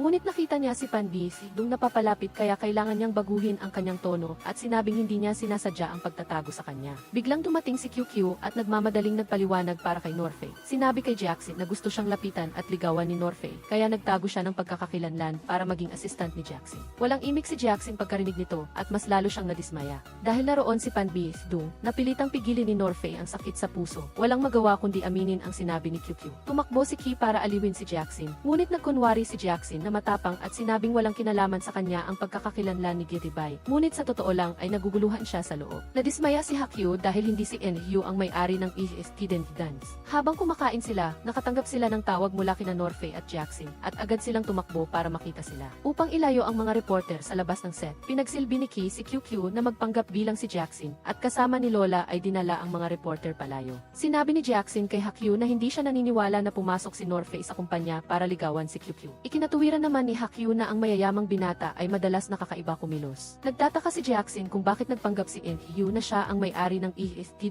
Dance. Naramdaman niyang tiyak na may koneksyon sila ni G-identify at gusto niyang hanapin ni Hakyu si Enryu para magpaliwanag. Hinarap ni G-identify si Enryu at inutusan siyang magpaliwanag ng malinaw kay Jackson. Sa oras na ito, palihim na pinaalis ni Kai si Jackson sa set. Agad na humabol si Norfei kasama si Enryu. Humingi ng tulong si Norfei kay Enryu na nagplano na hanapin si Jackson para magpaliwanag. Ngunit habang nag-aatubili ay dinala siya ni Hakyu palayo. Sa sandaling ito, dumating si Jackson na nakasuot ng costume. Pinilit si Enryu na sabihin ang relasyon nila ni G-identify. Sinunod ni Enryu ang bili ni Norfei. Sinabi kay Jackson na sila ni Norfei ay matagal nang magkaibigan at naramdaman niyang bagay sila ni Norfei, kaya sinadya niyang ipareha ang dalawa. Upang makalapit si Norfei kay Jackson, sinadya niyang sabihin kay Norfei ang ilang maliliit na kilos ni Ki at hinayaan siyang maging assistant ni Jackson, ngunit hindi niya inasahan na magugustuhan ni Norfei si QQ. Tapos na ang mga eksena ni Lola, ngunit para makakuha ng pagkakataon na lumabas sa pelikula. Nagpunta siya sa set para magmakaawa kina Ki at sa direktor na dagdagan ang kanyang eksena, ngunit tinanggihan siya. Sa galit, sinipa niya ang pang-ipit sa ilalim ng prop box na inihanda sa set na naglagay kay Jackson sa panganib habang nagsushooting. Si Kai, na laging nasa tabi niya, ay sumugod para yakapin si Jackson at itumba sa napakahalagang sandali. Bilang resulta, ang prop box ay bumagsak sa kanilang dalawa at si Ki ay malubhang nasugatan para protektahan si Jackson.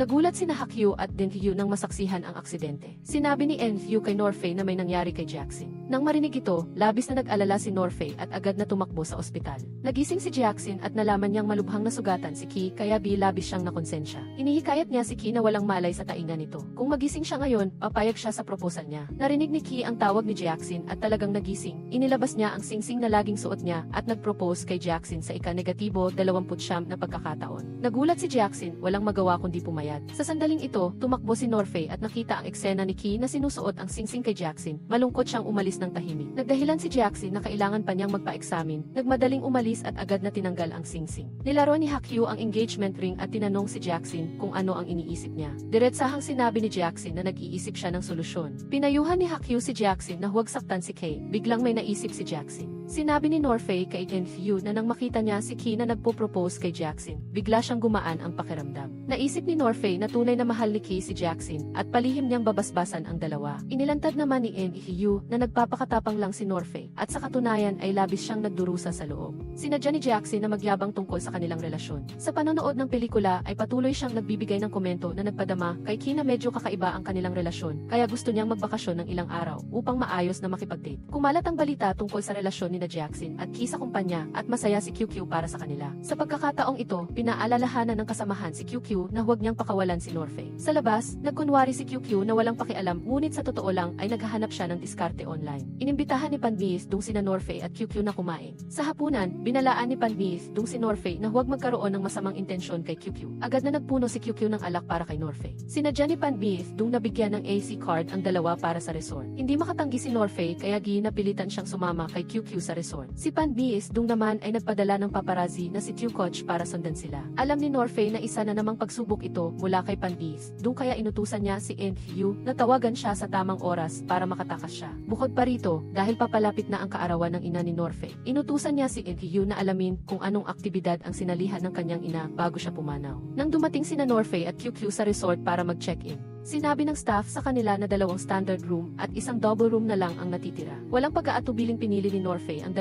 standard room, labis na nadismaya si QQ. Sa sandaling ito, biglang nakita ni Norfei sina Jackson at Ki na pumunta rin sa resort na ito at naisip niya na double room na lang ang natitira sa hotel. Wala siyang magawa kundi baguhin ang isip at sinabing gusto niya ang double room. Tuwang-tuwa si QQ pagkarinig nito, nakita niya sina Jackson at Ki at nagmadaling tumakbo palapit. Wala nang nagawa si Norfei kundi salubungin sina Ki at Jackson. Nagtinginan sina Norfei at Jackson, parehong nakaramdam ng pagkailang at sakit sa puso. Nang marinig ni Jackson na nag-book na sina Norfei at QQ ng double room, lalo siyang nadismaya. Sa silid ng hotel, sinundan ni QQ ang diskarte. Nag-imagine kung paano lalapitan si Norfei, ngunit nakagawa lang ng ilang nakakatawang eksena. Sina Norfei at QQ, Jackson at Ki ay pumunta lahat sa restaurant para kumain. Nang umorder, napansin ni Jackson at Norfei na parehong-pareho ang paraan nila ng pag-order. Nagmadaling lumapit si QQ para kumustahin sina Jackson at Ki. Wala nang nagawa si Ki kundi ilipat ang upuan nila ni Jackson sa malayo sa kanila. Pagkatapos man ang halian, biglang nag-alok si QQ na matulog ng hapon at nagmadaling kinuha ni Norfei ang telepono at nagkunwaring tumatawag. Sino ang mag-aakala na habang nagkukunwaring tumatawag ay biglang tumunog ang telepono? Si En-Hyu pala ang tumawag ayon sa napagkasunduan para tulungan si Norfei. Nagkunwari si En-Hyu na empleyado ng kumpanya ni Norfei. Inutusan si Norfei na umuwi agad para pumirma sa kontrata. Biglang nakita ni Norfei ang isang lalaki na nakita niya noong inanyayahan sila ni Panbis dung na kumain. Napagtanto niya na baka nagpadala si Panbis dung ng tao para sundan silang lahat. Upang protektahan si Jackson, nagpasya siyang huwag munang umuwi para pumirma sa kontrata. Tuwang-tuwa si QQ pagkarinig nito dahil pinalampas ni Norfei ang $1,000,000 na kontrata dahil sa kanya.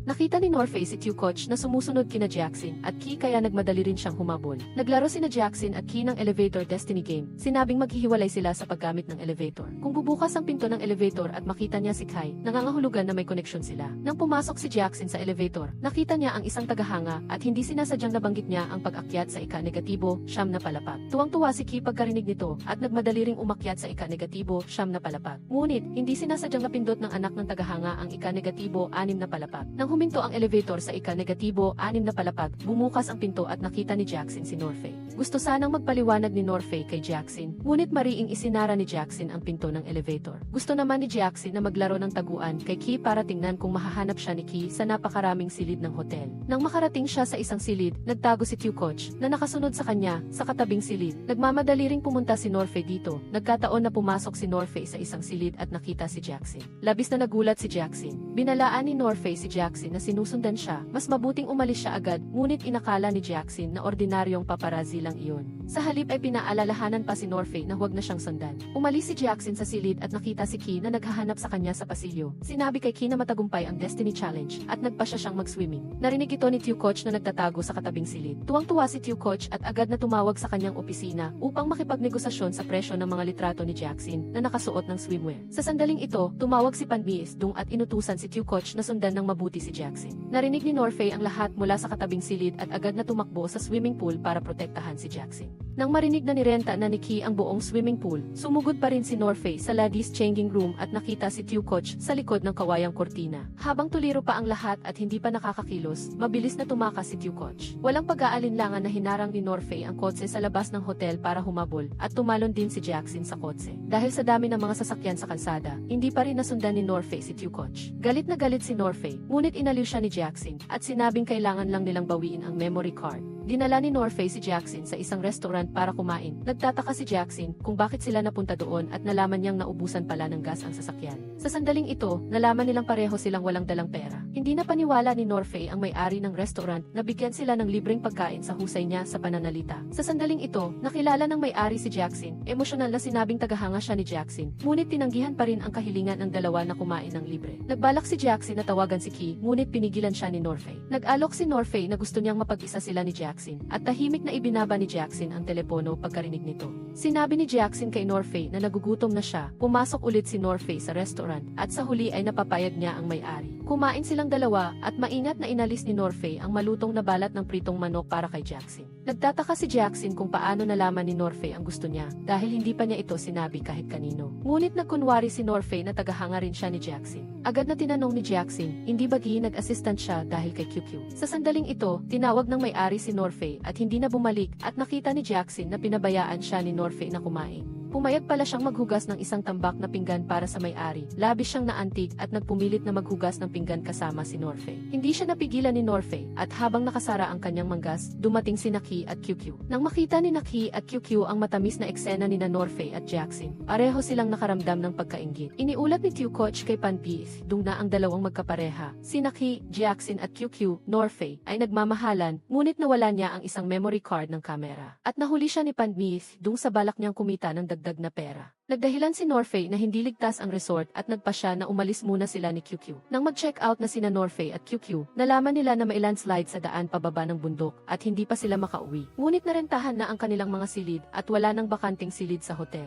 Sa sandaling ito, nag-check out na rin si Naki at Jackson at tinanong ni QQ kung maaari ba silang bigyan ng isang silid. Matapos mag-usap, nagkasundo si Naki at Norfei sa isang silid at sina QQ at Jackson sa isang silid. Tinawagan ni Jackson si Hakyu, binati siya ng maligayang kaarawan. Nagalit si Hakyu kay Enryu dahil hindi siya binati sa kanyang kaarawan. Si Enryu pala ay naghahanda ng birthday surprise para sa kanya sa bahay. Tinawagan ni Norfei si Enryu at sinabing dapat bag ang regalo. Naisip ni Enryu na tama ito, kaya umalis siya para bumili ng regalo para kay Hakyu. Naiinis si Tew-Coach dahil nawala ang memory card ng camera, kaya hindi siya kumita. Nagkataon lang na nakita niya sa Gigi ang balita tungkol kay Norfei na nagmamadaling umalis at iniwan ang sasakyan para tumakbo sa ospital. Agad niyang ipinahanap ang address ng may-ari ng sasakyan gamit ang plaka, ngunit hindi niya inaasahan na bahay pala ito ni Enryu. Nagkasama sa silid sina Norfei at Kai. Nakita niya si Key na naglalala ng sweater para sa kanyang love rule. Nang nag-uusap sila, tinanong ni Key si Norfei kung pumunta ba siya sa kumpanya dahil kay QQ. Bumili si Enryu ng bag at umuwi. Nakita niyang nakabukas ang pinto. Naghahanap si Tew-Coach sa loob ng bahay ni Enryu at nang marinig ang pagbalik nito ay nagmadali siyang nagtago. Nagsumbong si QQ kay Jackson na palaging iniiwasan siya ni Norfei. Nag-isip si Jackson at inaliw si QQ na maging matyaga sa paghihintay. Sinabi ni Jackson kay QQ na hindi rin sila opisyal na magkasintahan ni Kay at kailangan nilang kumpletuhin ang 100 love rules bago magpasya sa susunod na hakbang. Pagkarinig nito, nakaisip si QQ ng ideya at nagbalak na gumamit din ng love rules para mapalapit kay Norfei. Sa gabi ay hindi makatulog si Jackson, mas lalo siyang nahirapan matulog sa pag-iisip sa love rule na binanggit ni QQ. Napilitan siyang lumabas sa balkonahe para magpahangin, ngunit nakita niya si Norfei nagising din at nagpapahangin sa balkonahe. Umaasa si Jackson na huwag sanang saktan ni Norfei ang damdamin ni QQ. Nag-usap silang dalawa tungkol sa pamilya. Si Sinabi ni Norfei kay Jackson na kaarawan na ng kanyang ina sa loob ng ilang araw. Ngunit sayang at wala na ito. Binanggit din ni Jackson na kaarawan din ng kanyang biyenan sa loob ng ilang araw at sinabing ang hindi natupad na hiling ng kanyang biyenan ay maglakbay. Ginamit niya ito para ipaalala kay Norfei na dapat niyang pahalagahan ang taong nasa harapan niya, si QQ.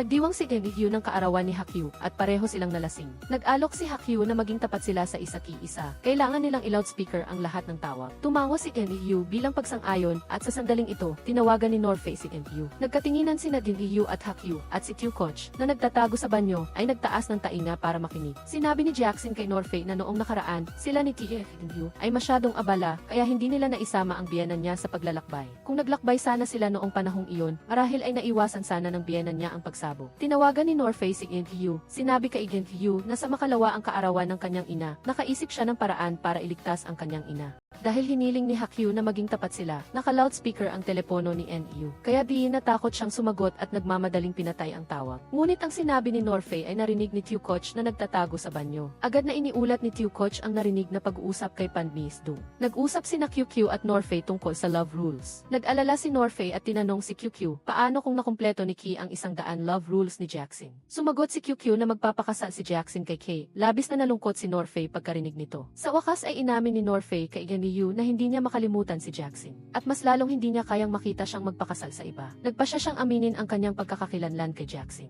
Inimbitahan ni Ki si Hakyu na panoorin siyang mag-ensayo ng grass skirt dance at sinabi niya rito na isa iyon sa mga love rules na ibinigay ni Jackson. Galit na pinuntahan ni Hakyu si Jackson. Sinabi sa kanya na nag-ensayo si Ki ng grass skirt dance para sa kanya sa harap ng lahat sa opisina. Nagulat si Jackson, sinadya niyang gamitin ang 100 rules para sumuko si Kay, ngunit hindi niya inaasahan na babalik ito sa kanya. Naisip ni Hakyu na masyadong mahigpit si Jackson kay Kay. Umaasa siyang kanselahin ito ang rules at maging opisyal na mag-date sila ni Kay. Nag-aalangan si Jackson, pinaalalahanan ni Hakyu si Jackson na simula nang mamatay si Kay.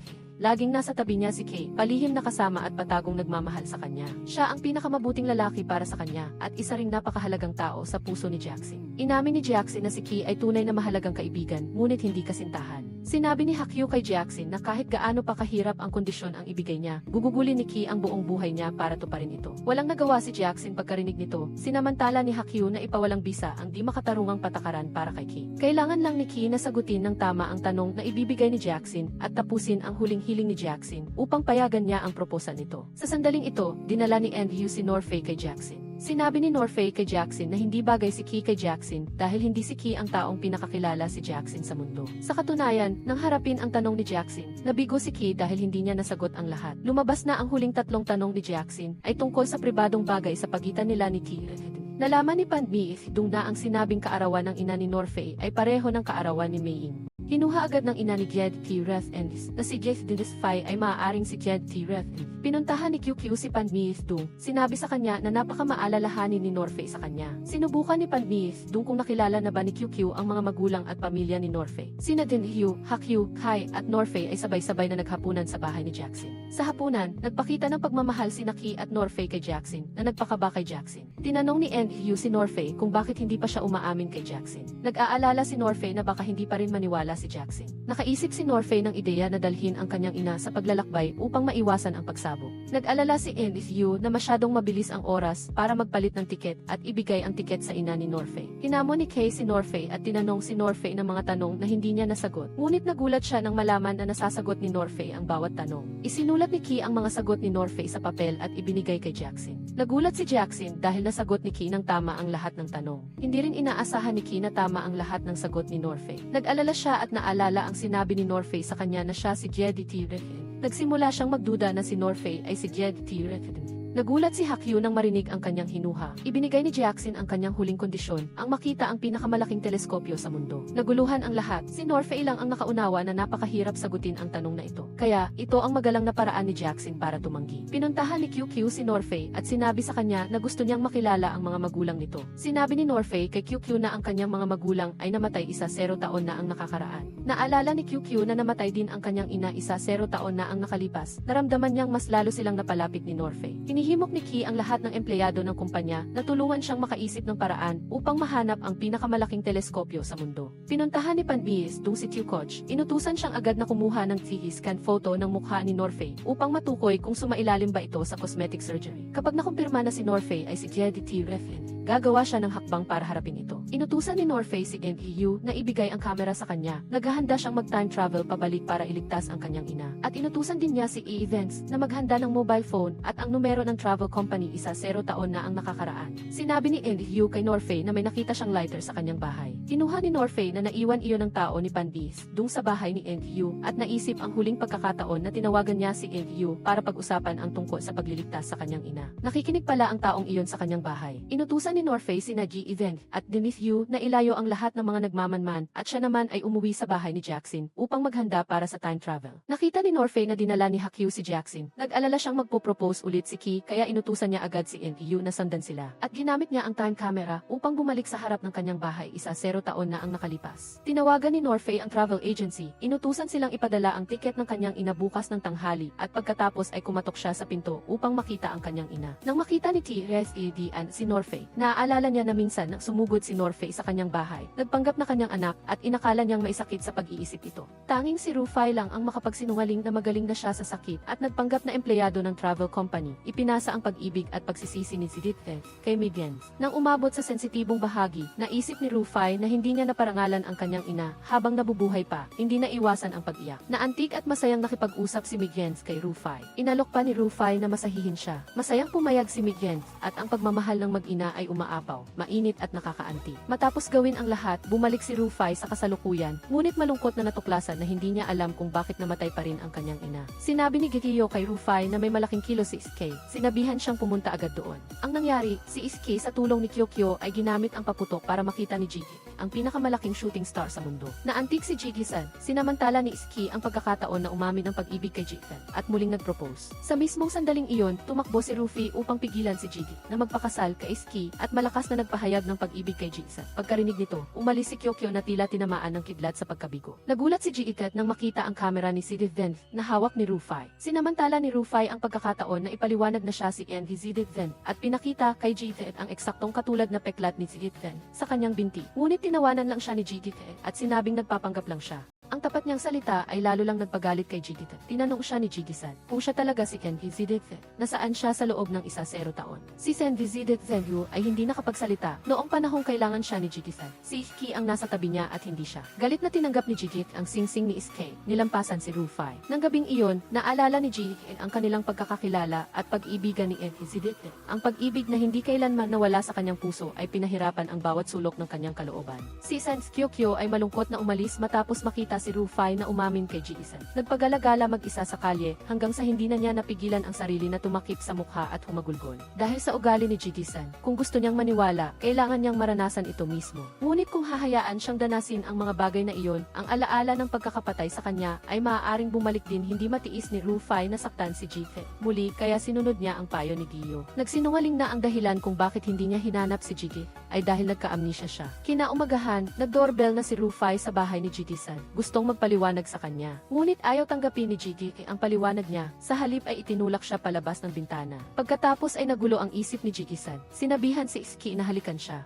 Sa pag-asang bigyan siya at ang sarili niya ng pagkakataong magsimulang muli. Ngunit bago pa humalik si Iski, hindi sinasadyang umiwas si Jigi-san. Alam ni Iski ang sagot niya, ngunit sinabi pa ring hindi niya ito sisisihin. Sa huli, ibinalik ni Jigi ang singsing at bumaba upang hanapin si Rufy na nakahiga pa rin sa lupa at ayaw umalis. Binigyan niya si Rufy ng 5 segundo upang patunayan na siya talaga si Envy Zidithe. Sa kanyang pagmamadali, pinili ni Rufy na halikan si Jigi. Ang halik ni Envy Zidithe ay isang bagay na hindi makakalimutan ni Jigi. Ito na siguro ang pinakamahusay na patunay. Ngunit sinampal ni Jigi si Rufy, tinanong siya kung bakit hinayaan niya siyang maghintay ng 10 taon. Si Rufy ay maaari lang manindigan na nagka-amnesia siya. Seryosong pinakinggan ni Jigi ang kwento nilang dalawa. Sa wakas ay naniwala na si Rufy sa harap niya ay si Envy Zidithe. Pinaalalahanan niya si Rufy na huwag baliwalain si San Kyokyo. Sa pagkakataong ito, natuklasan ni Rufy na nawawala si Kyokyo. Matapos magtanong-tanong, inakala niyang narinig ni Kyokyo ang mga salitang sinabi niya sa proposal scene ni Iski. Nag-alala siyang baka sabihin ni Kyokyo kay Ziggy's Gens. Sa ganoong paraan, ang lahat ng ginawa nila ni Giyo ay mawawala ng kabuluhan. Sa katunayan, si Kyokyo dahil dahil sa labis na sakit ay nawala ng malay sa kalsada at nagkaroon ng sipon at dinala sa ospital.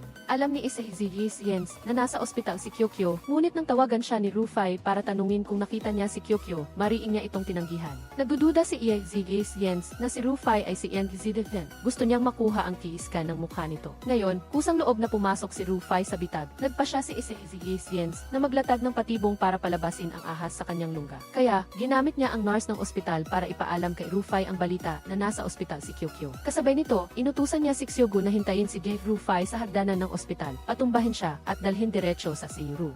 Mabuti na lang at naghanda na si Rufai ng maaga. Inunahan na ni Giyo na patumbahin si Xyogu at nagpanggap bilang si Xyogu para buhatin si Rufai papasok sa same room. Nag-alala si Xyogu nang magising na kung mabibigo ang plano ay papatayin siya ni Yens, kaya napilitan siyang pumayag na makipagtulungan kina Rufai at Biyo. Sa ilalim ng maingat na pagsasaayos ni Rufai at Biyo, ang resulta na natanggap ni Yens ay hindi kailanman nagpa-plastic surgery si Rufai, na nangangahulugan ding hindi siya maaaring si Yangizidethen. Pansamantalang binitawan ni Yens ang ideya na ipatumba si Rufai dahil mahal na mahal ni Kyokyo si Rufai. At sobra namang nagmamahal si Yens kay Kyokyo. Ang plano ni Rufai ay halos walang butas, ngunit dahil nakalimutan ni Giyo na tanggalin ang kwintas ni Xyogu, natuklasan ni Yens ang butas. Alam ni Rufai na malapit nang kumilos si Yens, kaya di maaari na lang siyang maghintay at kumilos kapag dumating ang oras. Pagkatapos ipaliwanag ang damdamin niya kay Kyokyo, umuwi si Rufai sa bahay ni Jithan. Sinabi ni Jithan na nilinaw na rin niya kay SK. Tinanong ni Rufai si Jithan kung nagsisisi ba siyang mahalin siya. Bagaman hindi malinaw na sinabi ni Jithan na pumapayag siyang magsimulang muli kay Rufai, mariin niyang ipinahayag ang kanyang desisyon na hindi magsisi.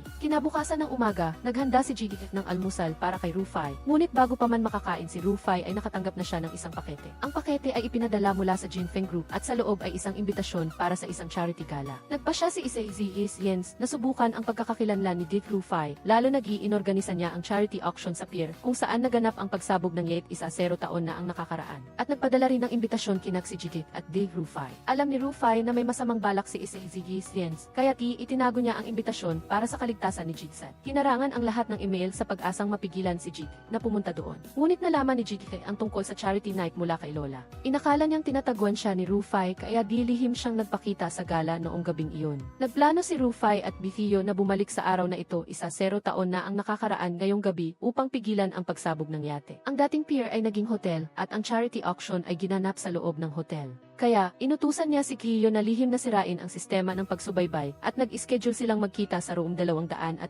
Sa auction, sinadya ni Yens na ihanda ang cookbook ni Ate Migyen at inayos na bilhin iyon ng kanyang tauhan at pagkatapos ay punitin sa harap ni Rufai. Inakala ni Yens na kung si Rufai talaga si Yangizidethen, tiyak na hindi siya magiging kalmado habang pinapanood na punitin ang cookbook. Ngunit taliwas sa inaasahan niya, napunit ang cookbook, ngunit walang abnormal na reaksyon si Rufai. Matapos matanggap ang abiso ni Giyo na handa na ang lahat, dinala ni Rufai ang kamera sa room 206.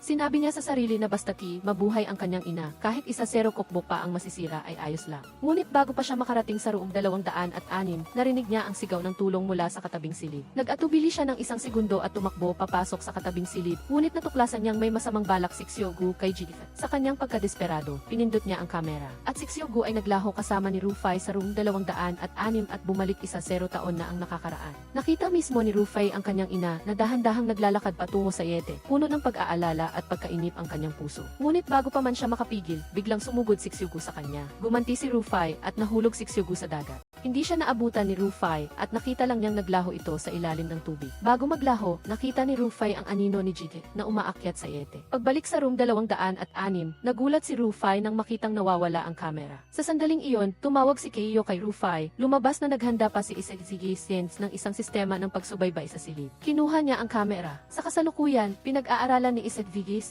ang lumang kamera. Naramdaman niyang kakaiba ang kamera, kaya tinawagan niya si Kyokyo para tanungin kung paano ito gamitin. Hindi alam ni Kyokyo ang sekreto ng kamera at malungkot na sinabi lang na may sira sa loob ng kamera. Parang ang pag-ibig niya at ni Rufai. Walang nakuha kay Kyokyo, ang mga reporter sa kabilang auction ay naghihintay na. Kaya, itinago ni Yens ang kamera sa safe muna at bumalik sa auction. Dito, nagkita si Rufai at Biyo. Binigyan siya ni Giyo ng master key card na makakapagbukas ng lahat ng silid. Kasabay nito, pinaalalahanan niya na si Yens ay nasa west wing ng 3 floor at kailangan niyang hanapin ang eksaktong lokasyon. Kung walang tao, ang sistema sistema ng pagsubaybay ay walang silbi. Inutusan ni Rufai si Kiyo na humingi ng tulong kay Daxio, gamitin ang mga reporter para pahabain ang oras ni Iseki Sense. At siya naman ay naghahanap sa buong tatlo floor, at nagkataon namang tumawag sa kanya si Kyokyo. Nalaman niya ang numero ng kwarto ni Iseki Sense mula kay Kyokyo at agad siyang pumunta sa kwartong iyon. Ngunit ang mga safe ay mga smart type. Kung 3 beses na mali ang password, automatikong mag-activate ang alarm. Sinubukan ni Rufai ng 2 beses at parehong mali ang password. Matalino siyang sadyang nag-activate ng alarm at ginamit ang kamera ng telepono para makuha ang tamang password at nabawi ang kamera. Ngunit sa totoo lang, sinadya ni Iseki Sense na hayaang kunin ni Rufai ang kamera. Ang layunin ay malaman kung anong sikreto ang nakatago sa kamera.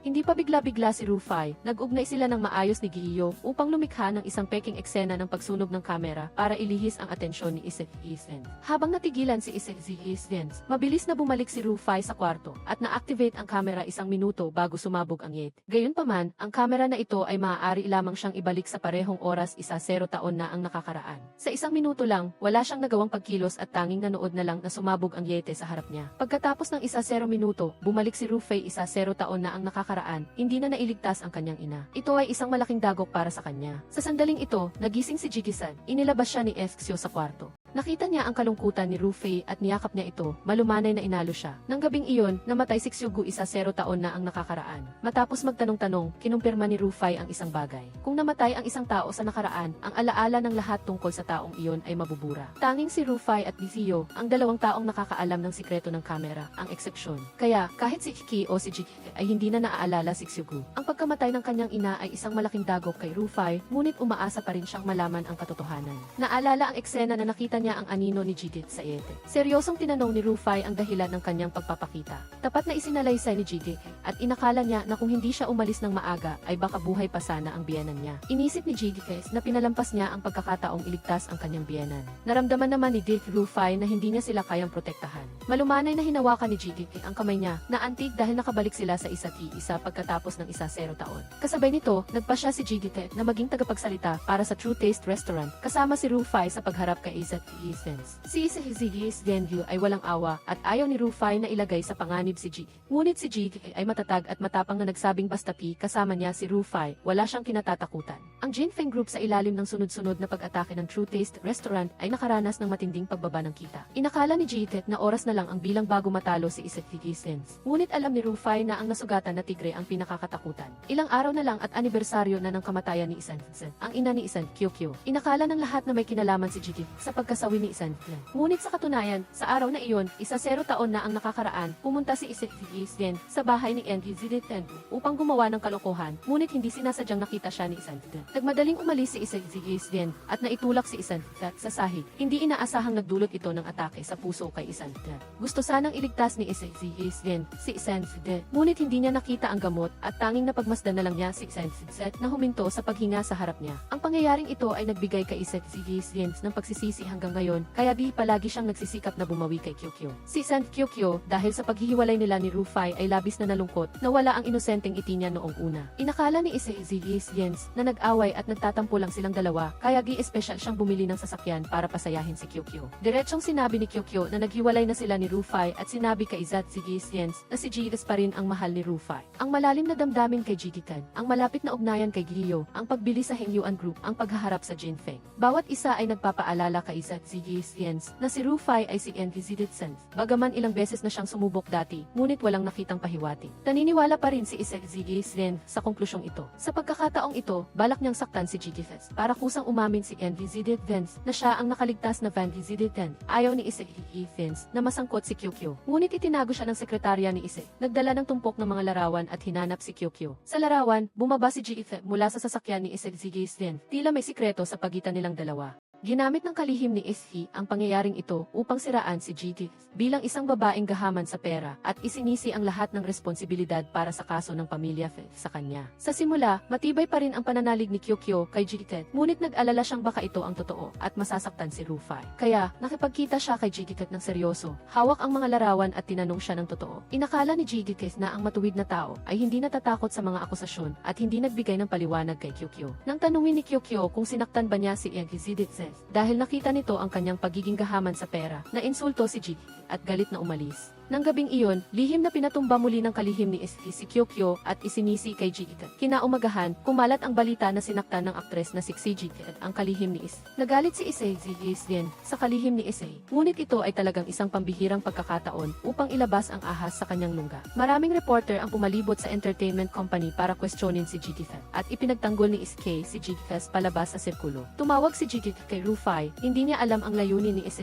din, ngunit matapang siyang haharap. Pagkatapos, sa kabila ng pagpigil ni Iskay, mag-isa siyang dumalo sa press conference ng pelikula, kalmado at mahinahon na sumagot sa mga tanong ng mga reporter. Ngunit ang malaking screen na dapat sana ay nagpapakita ng trailer ng bagong pelikula ay nagpakita ng larawan ni Ji na nakikipagkita kay Kyokyo. Sa video, tinanong ni Kyokyo si Ji kung may kinalaman ba siya sa pagkamatay ni Enki Ziditsen. Bagaman hindi umamin si Ji, ngunit ang pahayag na ito ay nagdulot ng malaking kaguluhan. Sa sandaling ito, si Rufai ay nasa opisina ni Issei para protektahan si Ji. Napilitan siyang aminin na siya si Enki Ziditsen, ngunit hindi pa rin binitawan ni Issei si Ji. Sa kasalukuyan, si Ji ay nahila na sa sentro ng kontrobersya. Ang lahat ay nagdududa na siya ang salarin sa kaso ng pamilya Ben.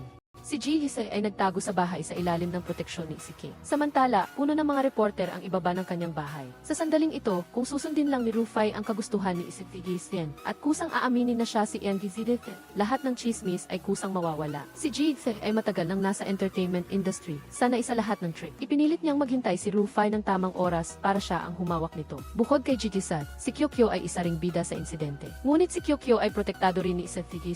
Ayaw ni Issei naguluhin siya ng mga reporter, ay abilihim siyang nag-utos sa kalihim ni Issei na bantayan ng mabuti si Kyokyo. Hindi makausap ni Rufai si Kyokyo, kaya napilitan siyang kumilos sa ibang paraan. Mula sa pag-uusap nila ni Issei nahulaan ni Rufai na ang babaeng mahal ni Issei, 0 taon na ang nakalipas ay si Isan, ang ina ni Kyokyo. Inutusan niya si Kiyo na imbestigahan ang sanhi ng pagkamatay ni Chadi at ang relasyon niya ay Issei. Ang insidente sa video ay nagdulot ng malaking epekto sa karera ni Jiji batay sa pagsusuri ni Iskyo. Nalaman ni Dave Rufai na ang bagay na ito ay hindi katulad ng ordinaryong maling chismis dahil may kinalaman ito sa pagkamatay ng asawa ni Jita. Para protektahan si Jita, nakipag-usap si Rufai kay Iski tungkol sa pagdaraos ng press conference sa Shengsai Entertainment Company at kusang ipahayag ang kanyang pagkakakilanlan sa publiko. Lihim na tumawag ang kalihim ni Issei sa mga entertainment reporter. Inihayag ang nilalaman ng press conference ng maaga, ngunit hindi sinasadyang narinig ito ni Isan Kyokyo. Mariing nagpunta si Kyokyo sa pinangyarihan ng press conference para pigilan si Rufai na saktan ang kanyang sarili. Mahigpit siyang ikinulong ng kalihim ni Issei sa silid. Matalino si Kyokyo, isinuot niya ang kanyang jacket sa stuffed panda bear at pagkatapos ay inihagis ang panda bear pababa ng gusali. Inakala ng kalihim ni Issei na tumalon si Kyokyo at dali-dali siyang tumakbo pababa. Doon lang niya natuklasan na naloko siya at sinamantala ni Kyokyo ang pagkakataon para tumakas. Sa kanyang pagpupumilit, sinabi ni Iski sa kanya ang tungkol sa press conference. Hindi matiis ni Jidika na sirain ni Rufai ang True Taste Restaurant na pinaghirapan niyang itayo dahil sa kanya. Sa kabila ng pagpigil ni Iski, tumakbo siya sa Shengsai at humagulgol si Jiji-san. Nagpanggap si Rufai na nagbago ng isip para aliwin siya, pagkatapos ay ikinulong siya sa backstage at inutusan si Iski na bantayan siyang mabuti. Habang naghahanda si Rufai na ihayag ang kanyang pagkakakilanlan, biglang lumitaw si Kyokyo sa pinangyarihan ng press conference, taliwa sa inaasahan ng lahat. Hayagan siyang umamin na dahil sa pag-ibig na naging puot, siya mismo ang nagplano ng lahat para maghiganti kay Jit. Sa ilalim ng proteksyon ni Issei, nailaga ni Kyokyo ang mga tanong ng mga reporter sa pinangyarihan. Si Rufai na naiwan sa pinangyarihan ay hindi alam kung paano haharapin ang mga tanong ng reporter, kaya ginapilitan siyang hanapin muna si Jidit sa backstage. Inakala ni Jidit na muling iniwan siya ni Rufai, sa galit ay itinulak niya si Rufai. Pinaalalahanan ni Iskyo si Rufai na huwag magpadalos-dalos sa sandaling ito at si Kiyo na inatasang mag-imbestiga sa kaso ng pagkamatay ni Isansei ay nagulat ng progreso kay Rufai. Dahil sa pagsisikap ni Il, muling binuksan ang kaso ng pagkamatay ni Isansei, 0 taon na ang nakakaraan. Ang nangyari, dinala si Isansei sa ospital dahil sa atake sa puso, ngunit hindi siya nailigtas. Nang gabing iyon, nagkaroon ng pagnanakaw sa bahay ng pamilya Ven. Bukod sa ilang ari-arian, nawalan din ng isang is. Ito ay isang kawili-wiling pagtuklas, nagpasya si Rufai na bumalik 0 taon na ang nakakaraan upang kunin ang data sa is, bago si Issei.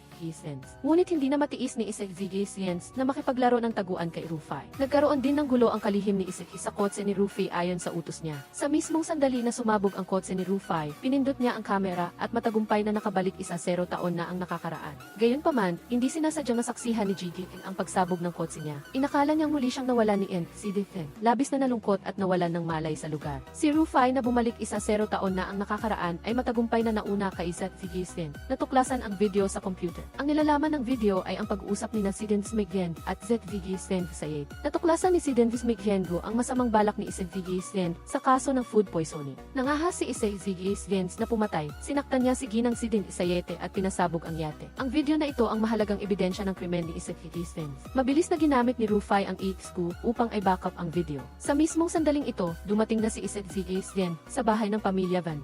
Hindi sinasadyang natuklasan si Rufai ni Zigisten. Habang hinahabol ni Zigisten, nabangga niya si Zed na pauwi na at nahulog din ang ESP sa lupa. Hindi pa siya nakakakuha ng SSQ ay napilitan na siyang bumalik 1-0 taon makalipas dahil ubos na ang oras. Si Jikisan ay nagkoma. Pagkatapos ng pagsusuri, sinabi ng doktor na ito ay dahil ayaw niyang magising sa ilalim ng kanyang malay. Alam ni Rufai na tiyak na natatakot siyang tanggapin ang katotohanan na mawawala siya muli pagkatapos niyang magising. Kaya sinunod niya ang payo ng doktor na laging manatili sa tabi ni Jikisan at kausapin siya. Taliwas sa hula ng doktor, mabilis na bumalik ang malay ni Jikisan mula sa malalim na pagtulog tungo sa normal na estado. Sa kabilang banda, malinaw na sumabog ang kotse ni Rufai ngunit hindi siya namatay. Samantala, walang malay si Jikisan at si Zigisten na may komplikadong damdamin ay pumunta sa kwarto ni Jika. Nais niyang tapusin ang buhay ni Jika. Ngunit hindi inaasahang nagising si Jigi sa tamang oras. Tumakas siya sa takot, maling akala na ang lahat ng ito ay bitag na inihanda ni Rufai para bitagin siya. Pagkaalis ni Zigisten,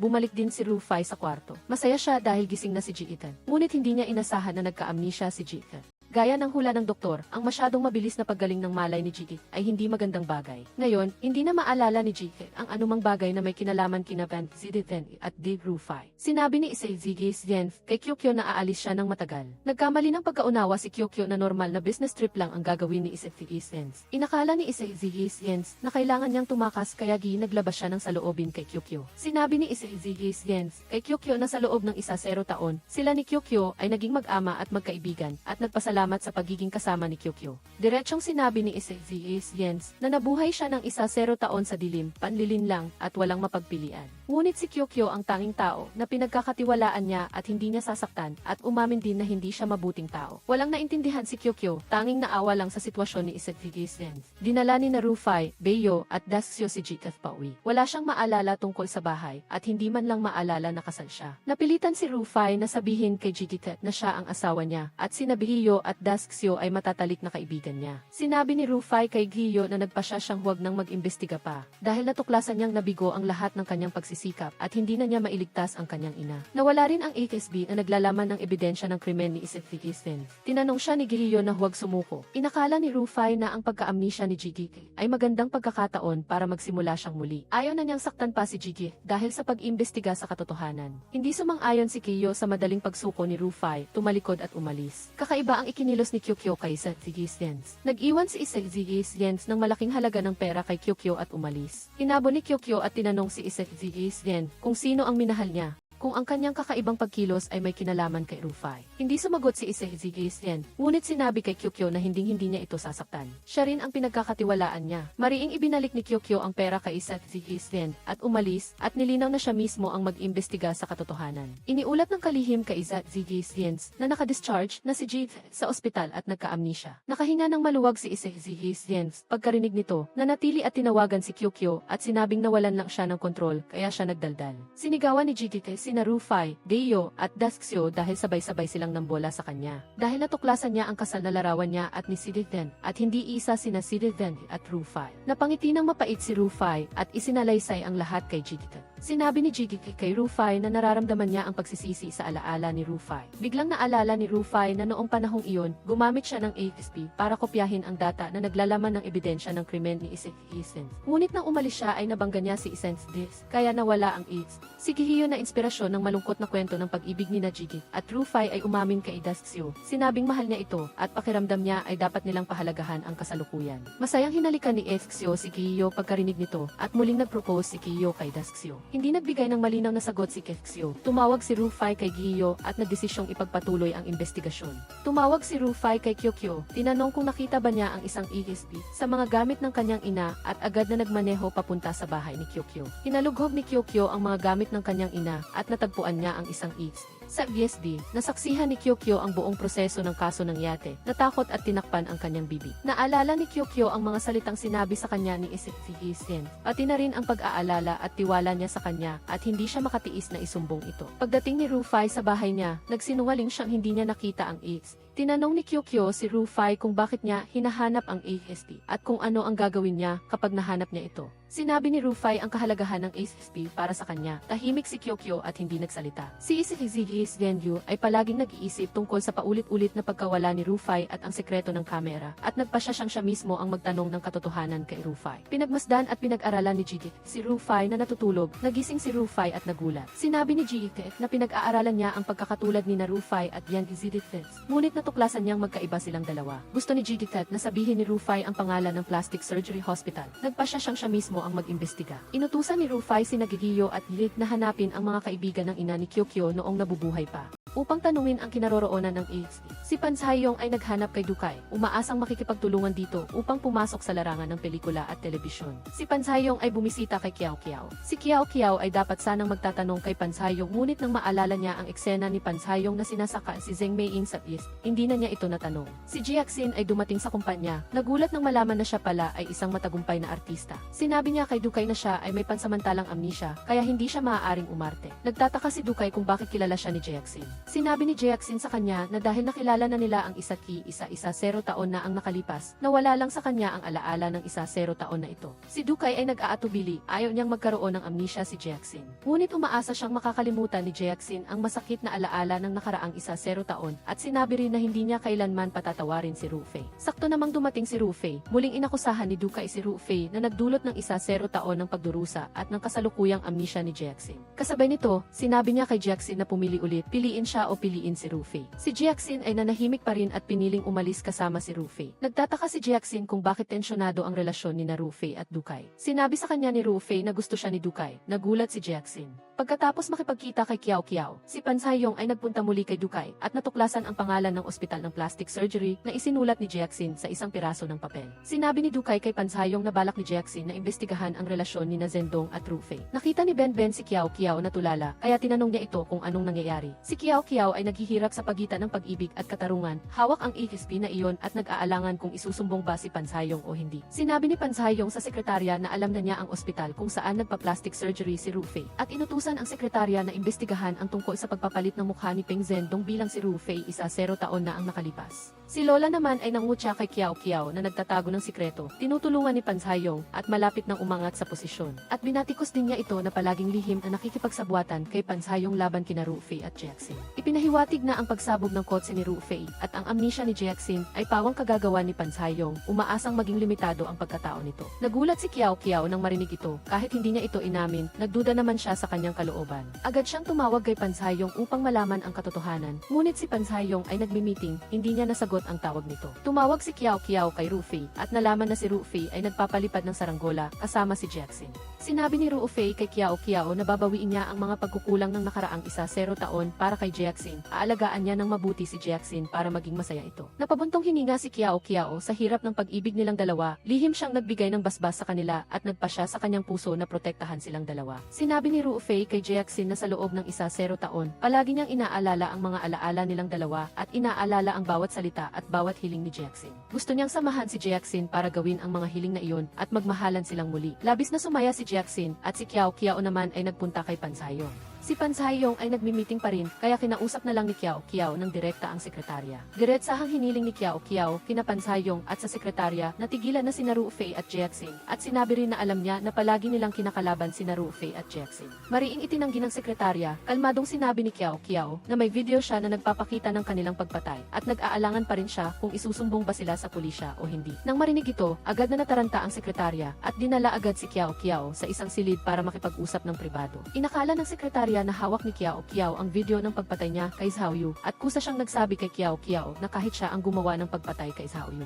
Pero Pansayong ang nag-utos nito, at isa pa, si Xiaoyu ay isang kriminal. Lubos na natakot si Kiao Kiao nang marinig ito. Sa simula ay gusto lang niyang gamitin ang video ng pagpatay ni Pansayong upang makipagpalit para tigilan na nila sina Ruofei at Jiaxin. Ngunit hindi niya inasahan na sina Pansayong at ang sekretarya ay may mas marami pang buhay na pinatay, kaya nagpasya si Kiao Kiao na magsumbong sa pulisya. Natakot ang sekretarya nang marinig ito, at sinamantala ang pagkakataon na hindi nakatingin si Kiao Kiao, at pinatulog niya ito. Dinala ni Ruofei si Jiaxin sa isang date at sinabi niya kay Jiaxin, kahit magkaroon pa siya ng amnesia, mamahalin pa rin niya ito sa huli. Nagpasya siyang ibalik si Jiaxin sa Kyoto, kung saan sila nagkakilala at nag-ibigan. Habang naglalambingan silang dalawa, bigla silang naistorbo ng katok sa pinto. Walang nagawa si Ruofei kundi buksan ang pinto, at natuklasan na sina Jikeng at Guyao pala iyon. Sinabi ni Guyao kay Ruofei na mayroon siyang kamanghamanghang natuklasan habang iniimbestigahan ang background ni Songlan na ang totoong ama pala ni Kiao Kiao ay si Xiaoyu. Agad na tinawagan ni Ruofei si Kiao Kiao, ngunit hindi niya ito makontak. Nagising si Kiao Kiao mula sa kanyang pagkahimatay at natuklasan na siya ay nakatali sa basement. Iniulat ng sekretarya kay Pansayong na nakumpirma na si Peng Zhendong ay nagpa-plastic surgery sa ospital 10 taon na ang nakalipas. Lalong nagtaka si Pansayong kung bakit nakita niya si Peng Zhendong na nagpa-plastic surgery bilang si Ruofei 10 taon na ang nakalipas. Tinanong ni Pansayong ang sekretarya kung tumawag ba sa kanya si Kiao Kiao. Matagal nang binura ng sekretarya ang tawag ni Kiao Kiao at nagsinungaling na hindi naghanap si Kiao Kiao kay Pansayong. Balak ni Ruofei na personal na hanapin si Kiao Kiao upang linawin ang katotohanan. Tinukso siya ni Guyao, tinanong siya kung natatakot ba siyang magselo si Jiaxin, kaya hahanapin niya si Kiao Kiao. Sakto namang bumaba si Jiaxin at narinig ito, kaya tinanong niya si Ruofei tungkol sa relasyon nilang dalawa ni Kiao Kiao. Sinabi lang ni Ruofei na si Kiao Kiao ay isang tagahanga ni Jiaxin. Si Pansayong ay nag-aalala kay Kiao Kiao. Tinawagan niya ito, ngunit natuklasan niyang hindi makontak ang telepono ni Kiao Kiao. Sa wakas ay nahawakan ni Kiao Kiao ang telepono upang tawagan si Pansayong, ngunit nahulog ito sa sahig. Siya ay muling tinakpan ng tape ang bibig, kaya nawala ng pagkakataong humingi ng tulong kay Pansayong. Nagsinungaling ang sekretarya na nakalimutan niyang dalhin ang kanyang wallet pabalik sa office building. Si Pansayong ay umalis ng mag-isa ng walang pagdududa. Bumalik ang sekretarya sa basement at kinumpiska ang telepono ni Kiao Kiao. Tinakot ng sekretarya si Kiao Kiao na ibigay ang video ng pagpatay. Tumanggi si Kiao Kiao. Galit na sinigawan ng sekretarya si Kiao Kiao ng masasamang salita. Tinanong ni Kiao Kiao kung gaano karaming tao na ang pinatay nila. Diretsahang sinabi ng sekretarya na si Xiaoyu lang ang pinatay niya. Ang dahilan kung bakit hindi niya pinatay si Kiao Kiao ay dahil lang sa respeto kay Pansayong. Ngunit nagdesisyon na siyang patayin si Kiao Kiao nang walang kaalaman ni Pansayong. Tinanong ni Kiao Kiao ang sekretarya kung pinatay ba ni Pansayong si Ate Maying. Nagduda ang sekretarya kung anong kaso ng pagpatay ang tinutukoy ni Kiao Kiao sa video. Nang aakma na sanang patayin ng sekretarya si Kiao Kiao,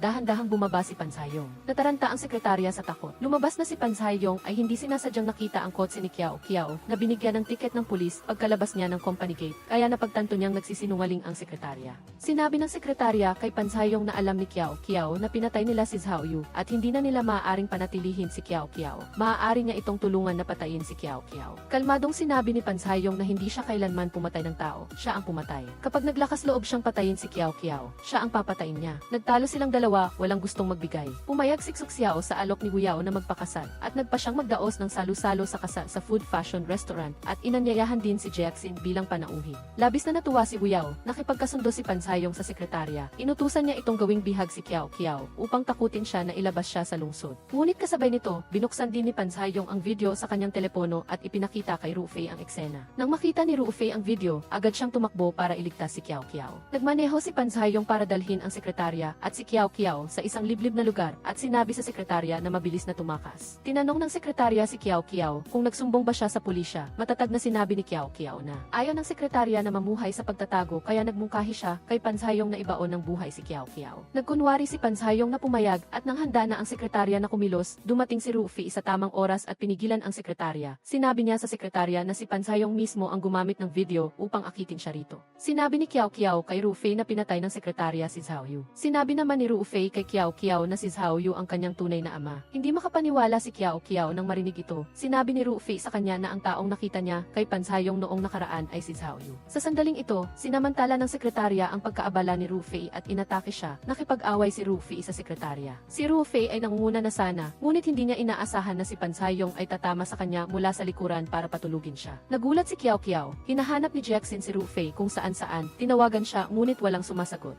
Si Dukay ay nagpunta kay Jackson at nagdala rin ng mga props na ginamit ni Jackson sa pelikula noon. Umaasang makakatulong ito upang manumbalik ang alaala ni Jackson. Nagtataka si Jackson kung bakit siya pinatawad ni Dukay. Sinabi ni Dukay kay Jackson na pakiramdam niya ang pinakamahalaga ay tulungan si Jackson na manumbalik ang alaala upang maging masaya si Jackson. Bagamat labis na nagdusa si Jackson sa loob ng 0 taon, pagkatapos bumalik ni Rufy si Jackson ay talagang sumaya ng husto. Nagtataka si Jackson kung bakit ganoon kadakila si Dukay. Sinabi naman ni Dukay kay Jackson na ang pagmamahal sa isang tao ay ang pag-asang magiging masaya ito. Nagising si Rufy mula sa kanyang pagkahimatay at natuklasan na siya ay nasa loob ng kotse kasama si Kiao Kiao. Nagtataka si Rufy kung bakit siya pinakawalan ni Pansayong. Sinabi ni Kiao Kiao kay Rufy na ginamit niya ang kanyang posisyon upang takutin si Pansayong at pinilit siyang pakawalan si Rufy at tapat ding isinalaysay ang kanyang pag-uusap kay Pansayong kay Rufy. Sinabi ni Pansayong kay Kiao Kiao na kahit na si Zhaoyu ang kanyang ama, hindi ito karapat-dapat. Gusto ni Zhaoyu na gamitin ang pagkilala sa kanyang anak upang mangingikil kay Pansayong. Gusto ni Pansayong na bigyan ng babala ng kanyang tauhan si Zhaoyu. Ngunit hindi niya inaasahan na mali ang pagkaunawa ng kanyang tauhan sa kanyang intensyon at pinatay si Zhaoyu. Sinabi ni Kiao Kiao kay Pansayong na alam niya ang tungkol sa pagpatay niya kay Zheng Meiying.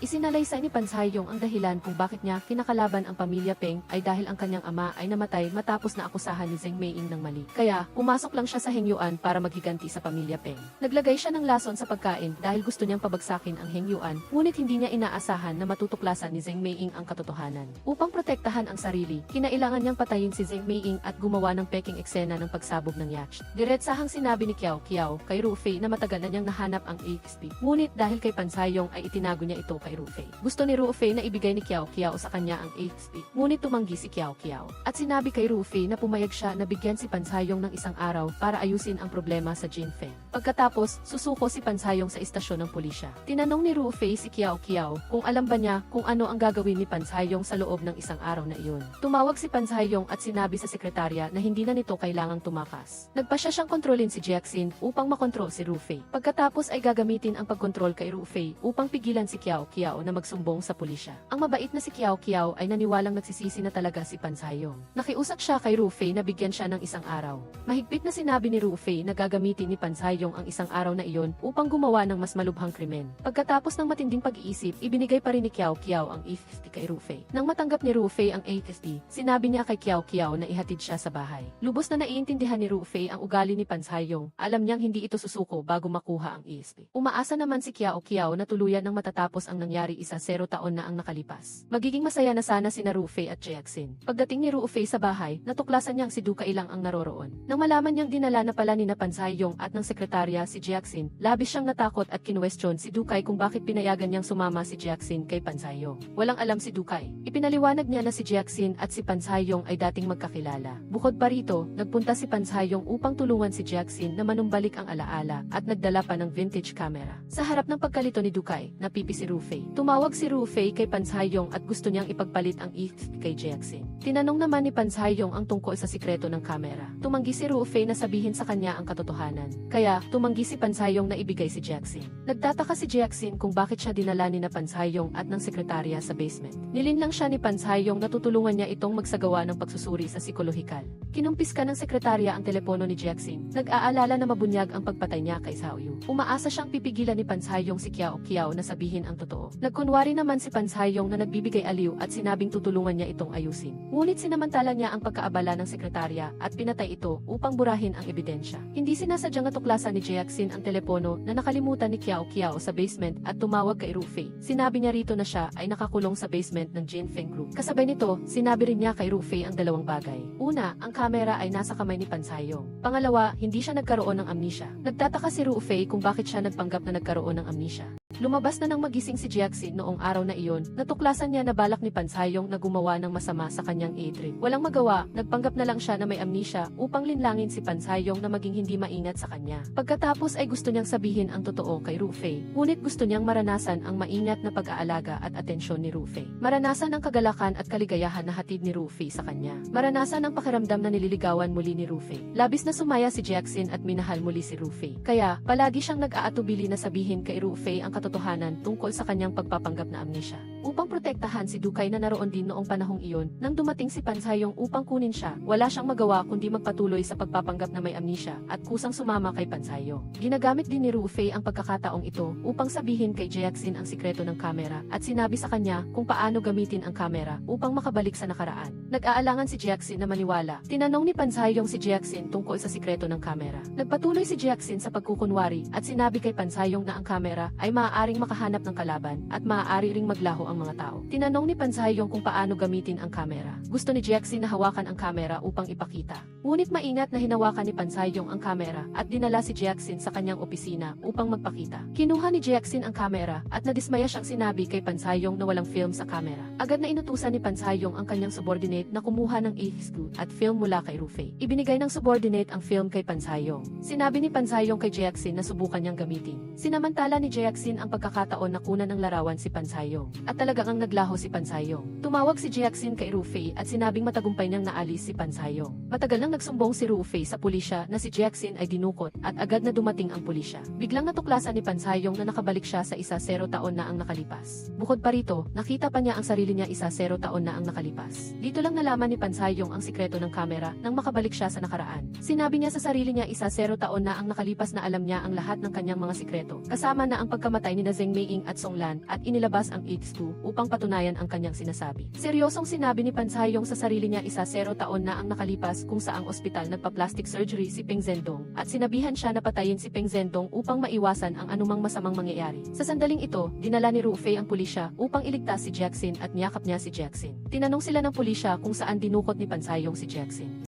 Walang nagawa si Jackson kundi sabihin sa pulisya na babalik kaagad si Pansayong at ang ESP na may proof ng pagpatay ay nasa bulsa nito. Dumating na ang 10 minuto, bumalik si Pansayong sa kasalukuyan at kinuha ng pulisya. Sinabi ni Rufei sa kanya na nagkopya siya ng isang copy ng AIDS. Walang pakialam na sinabi ni Pansayong kay Rufei na matatapos ang lahat hanggang wala si Rufei. Masayang nagsimula sina Rufei at Jackson na magplano ng kanilang honeymoon. Biglang natuklasan ni Rufei nang may takot na biglang nawala ang isang bahagi ng kanyang katawan na pagtanto niya na malapit nang magbago ang kasaysayan, tila malapit na siyang mamatay sa nakaraan. Ngunit ang ikinalito niya ay si Pansayong ay may 10 minuto lamang upang makabalik sa nakaraan at imposibleng makapunta sa ospital upang patayin siya. Bukod pa rito, hindi alam ni Pansayong ang address ng ospital kung saan siya nagpa-plastic surgery. Naalala ni Jackson na ang address ng ospital ay nasulat sa opisina ni Dukay noon. Tumawag sila kay Dukay upang kumpirmahin na nakita ni Pansayong ang address ng ospital kay Dukay. Sa ganitong paraan, maaaring sinabihan ni Pansayong ang sarili niya sa nakaraan na patayin si Rufei upang maiwasan ang masamang mangyayari sa 10 minutong pagbabalik sa nakaraan. Sa matinding pag-aalala, iminungkahi ni Jackson kay Rufei na gamitin ang huling film upang makabalik sa nakaraan at iligtas ang sarili.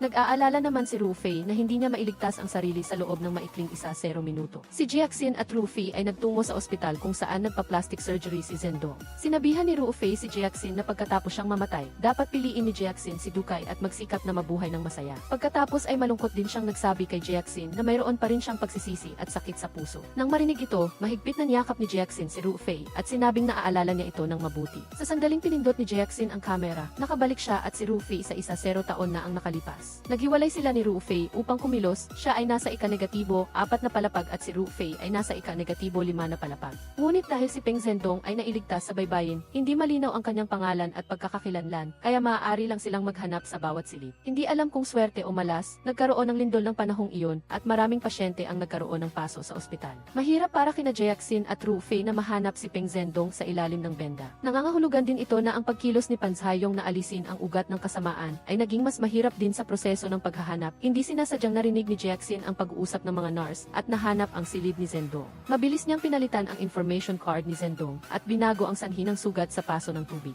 Gayunpaman, mabilis din na dumating si Pansayong dito. Natuklasan niya ang clue mula sa information card, nabasa pa ang tinta. Nagpasya siyang patayin ang taong nasa harapan niya kahit na hindi pa ito si Peng Zhendong. Si Jackson ay nagtatago sa gilid at sinubukang ihataw ang silya kay Pansayong kahit ano pa ang mangyari. Sa kasamaang palad, mabilis ang reaksyon ni Pansayong at nakipagbuno siya kay Jackson. Pagkatapos, dumating din si Rufei sa tamang oras, ngunit hindi nila matitinag ang determinasyon ni Pansayong na pumatay para burahin ang ebidensya. Nakita ang katawan ni Rufei na naglalaho ng mas mabilis at mas madalas. Tiningnan ni Rufei si Jackson sa huling pagkakataon at nagdesisyon sa kanyang puso na hindi siya maaaring maghintay na lang na mamatay. Pagkatapos, sa harap ni Jackson, hinila ni Rufei si Pansayong Zendong at tumalon sila mula sa bintana ng silid ng pasyente. Hindi nagawang pigilan ni Jackson si Rufei at wala siyang magawa kundi panoorin si Rufei na mahulog. Mabilis na lumipas ang 1-0 minutong life and death. Napilitan si Jackson na bumalik sa 1-0 taon sa hinaharap. Ngunit ang natira lang sa tabi niya ay ang kamera. Kahit gaano pa katindi ang iyak ni Jackson, tuluyan nang nawala ang hininga ni Rufei. Sina Panshayong at Rufei ay namatay 1-0 taon na ang nakalipas at agad na nagbago ang kasaysayan. Naglaho si Panshayong sa police car at hindi na rin naaalala ng pulisya kung sino ang sinamahan ng kanilang sasakyan. Kasabay nito, sa ibaba ng ospital 1-0 taon na ang nakalipas, sinabihan ni Rufei ang nurse sa tabi niya na kapag namatay na siya, ibigay ang kanyang mukha sa pasyenteng may paso na hindi alam ang pagkakakilanlan sa itaas na palapag. Namatay si Rufei 1-0 taon na ang nakalipas, ito ang huli niyang paglalakbay sa oras. Maliban kina Uyaw at Jackson, walang sinuman ang nakaalala sa kanya, kahit si Kiao Kiao, na lubos na nagmamahal sa kanya. Palagi niyang nararamdaman na mayroong isang tao sa kanyang puso, isang taong mahal na mahal niya, ngunit hindi niya maalala kung sino. Pumayag si Xiao na magpakasal muli kay Uyaw, at nagdaos sila ng salu-salo sa kasal. Si Jackson ay nagutos kay Dukay na magpadala ng pagbati. Si King ay naging may-ari ng food fashion restaurant, walang kinalaman ang lahat kay Rufei. Bilang groom, dapat ay masaya si Uyaw, ngunit nakaramdam siya ng kalungkutan. Ang kanyang matalik na kaibigan ay bigla na lang naglaho sa agos ng panahon na parang hindi kailanman umiral. Sa sandaling ito, si Jackson ay nasa Kyoto, bumalik siya sa lugar kung saan sila nagkakilala at nag-ibigan ni Peng Zhendong. Hindi niya makakalimutan ang Oktubre 2006, nang araw na iyon ay uminom siya ng smoothie para iwasan ang manager na si Dukay at nagtago siya sa silid ni Peng Zhendong. Hindi siya kilala ni Peng Zhendong, sinamantala niya ang pagkakataon na magkunwari ng kalungkutan upang makahingi ng awa at nagmungkahi na pumunta sila sa Nara upang tingnan ang mga bituin. Upang mapilit si Zhendong, ninakaw pa niya ang librong introduction ng camera exhibition. Gusto ni Zhendong na bawiin ang librong introduction at habang nagbubuhatan sila ay sabay silang natumba sa kama. Biglang naging malabo ang kapaligiran, hinila ni Jackson ang kwelyo ni Zhendong, inilagay ang bakas ng kanyang lipstick. Gusto niyang gamitin ang bakas ng lipstick na ito upang makipagpalit sa pagkakataong tingnan ang mga bituin. Walang magawa si Zhendong, hindi niya kayang paalisin si Jackson, kaya napilitan siyang umalis muna. Nang bumalik si Zhendong, tulog na si Jackson, nag-internet siya at hinanap ang pangalang si Jackson at dito lang niya nalaman na isa pala itong sikat na artista. Nakita niyang mahimbing na natutulog si Jackson, kaya hindi niya ito ginising. Hindi nagtagal, isang grupo ng mga Hapon ang sumugod sa hotel at may isa pang pumunta sa silid ni Zhendong para saktan siya. Sa kabutihang palad, nagising si Jackson at pinatulog ang Hapon na iyon. Pagkatapos, mabilis na dinala ni Jackson si Zhendong upang tumakas mula sa hotel. Pinayuhan ni Jackson si Zhendong na magsumbong sa pulisya, ngunit sinabi ni Zhendong na ang usapin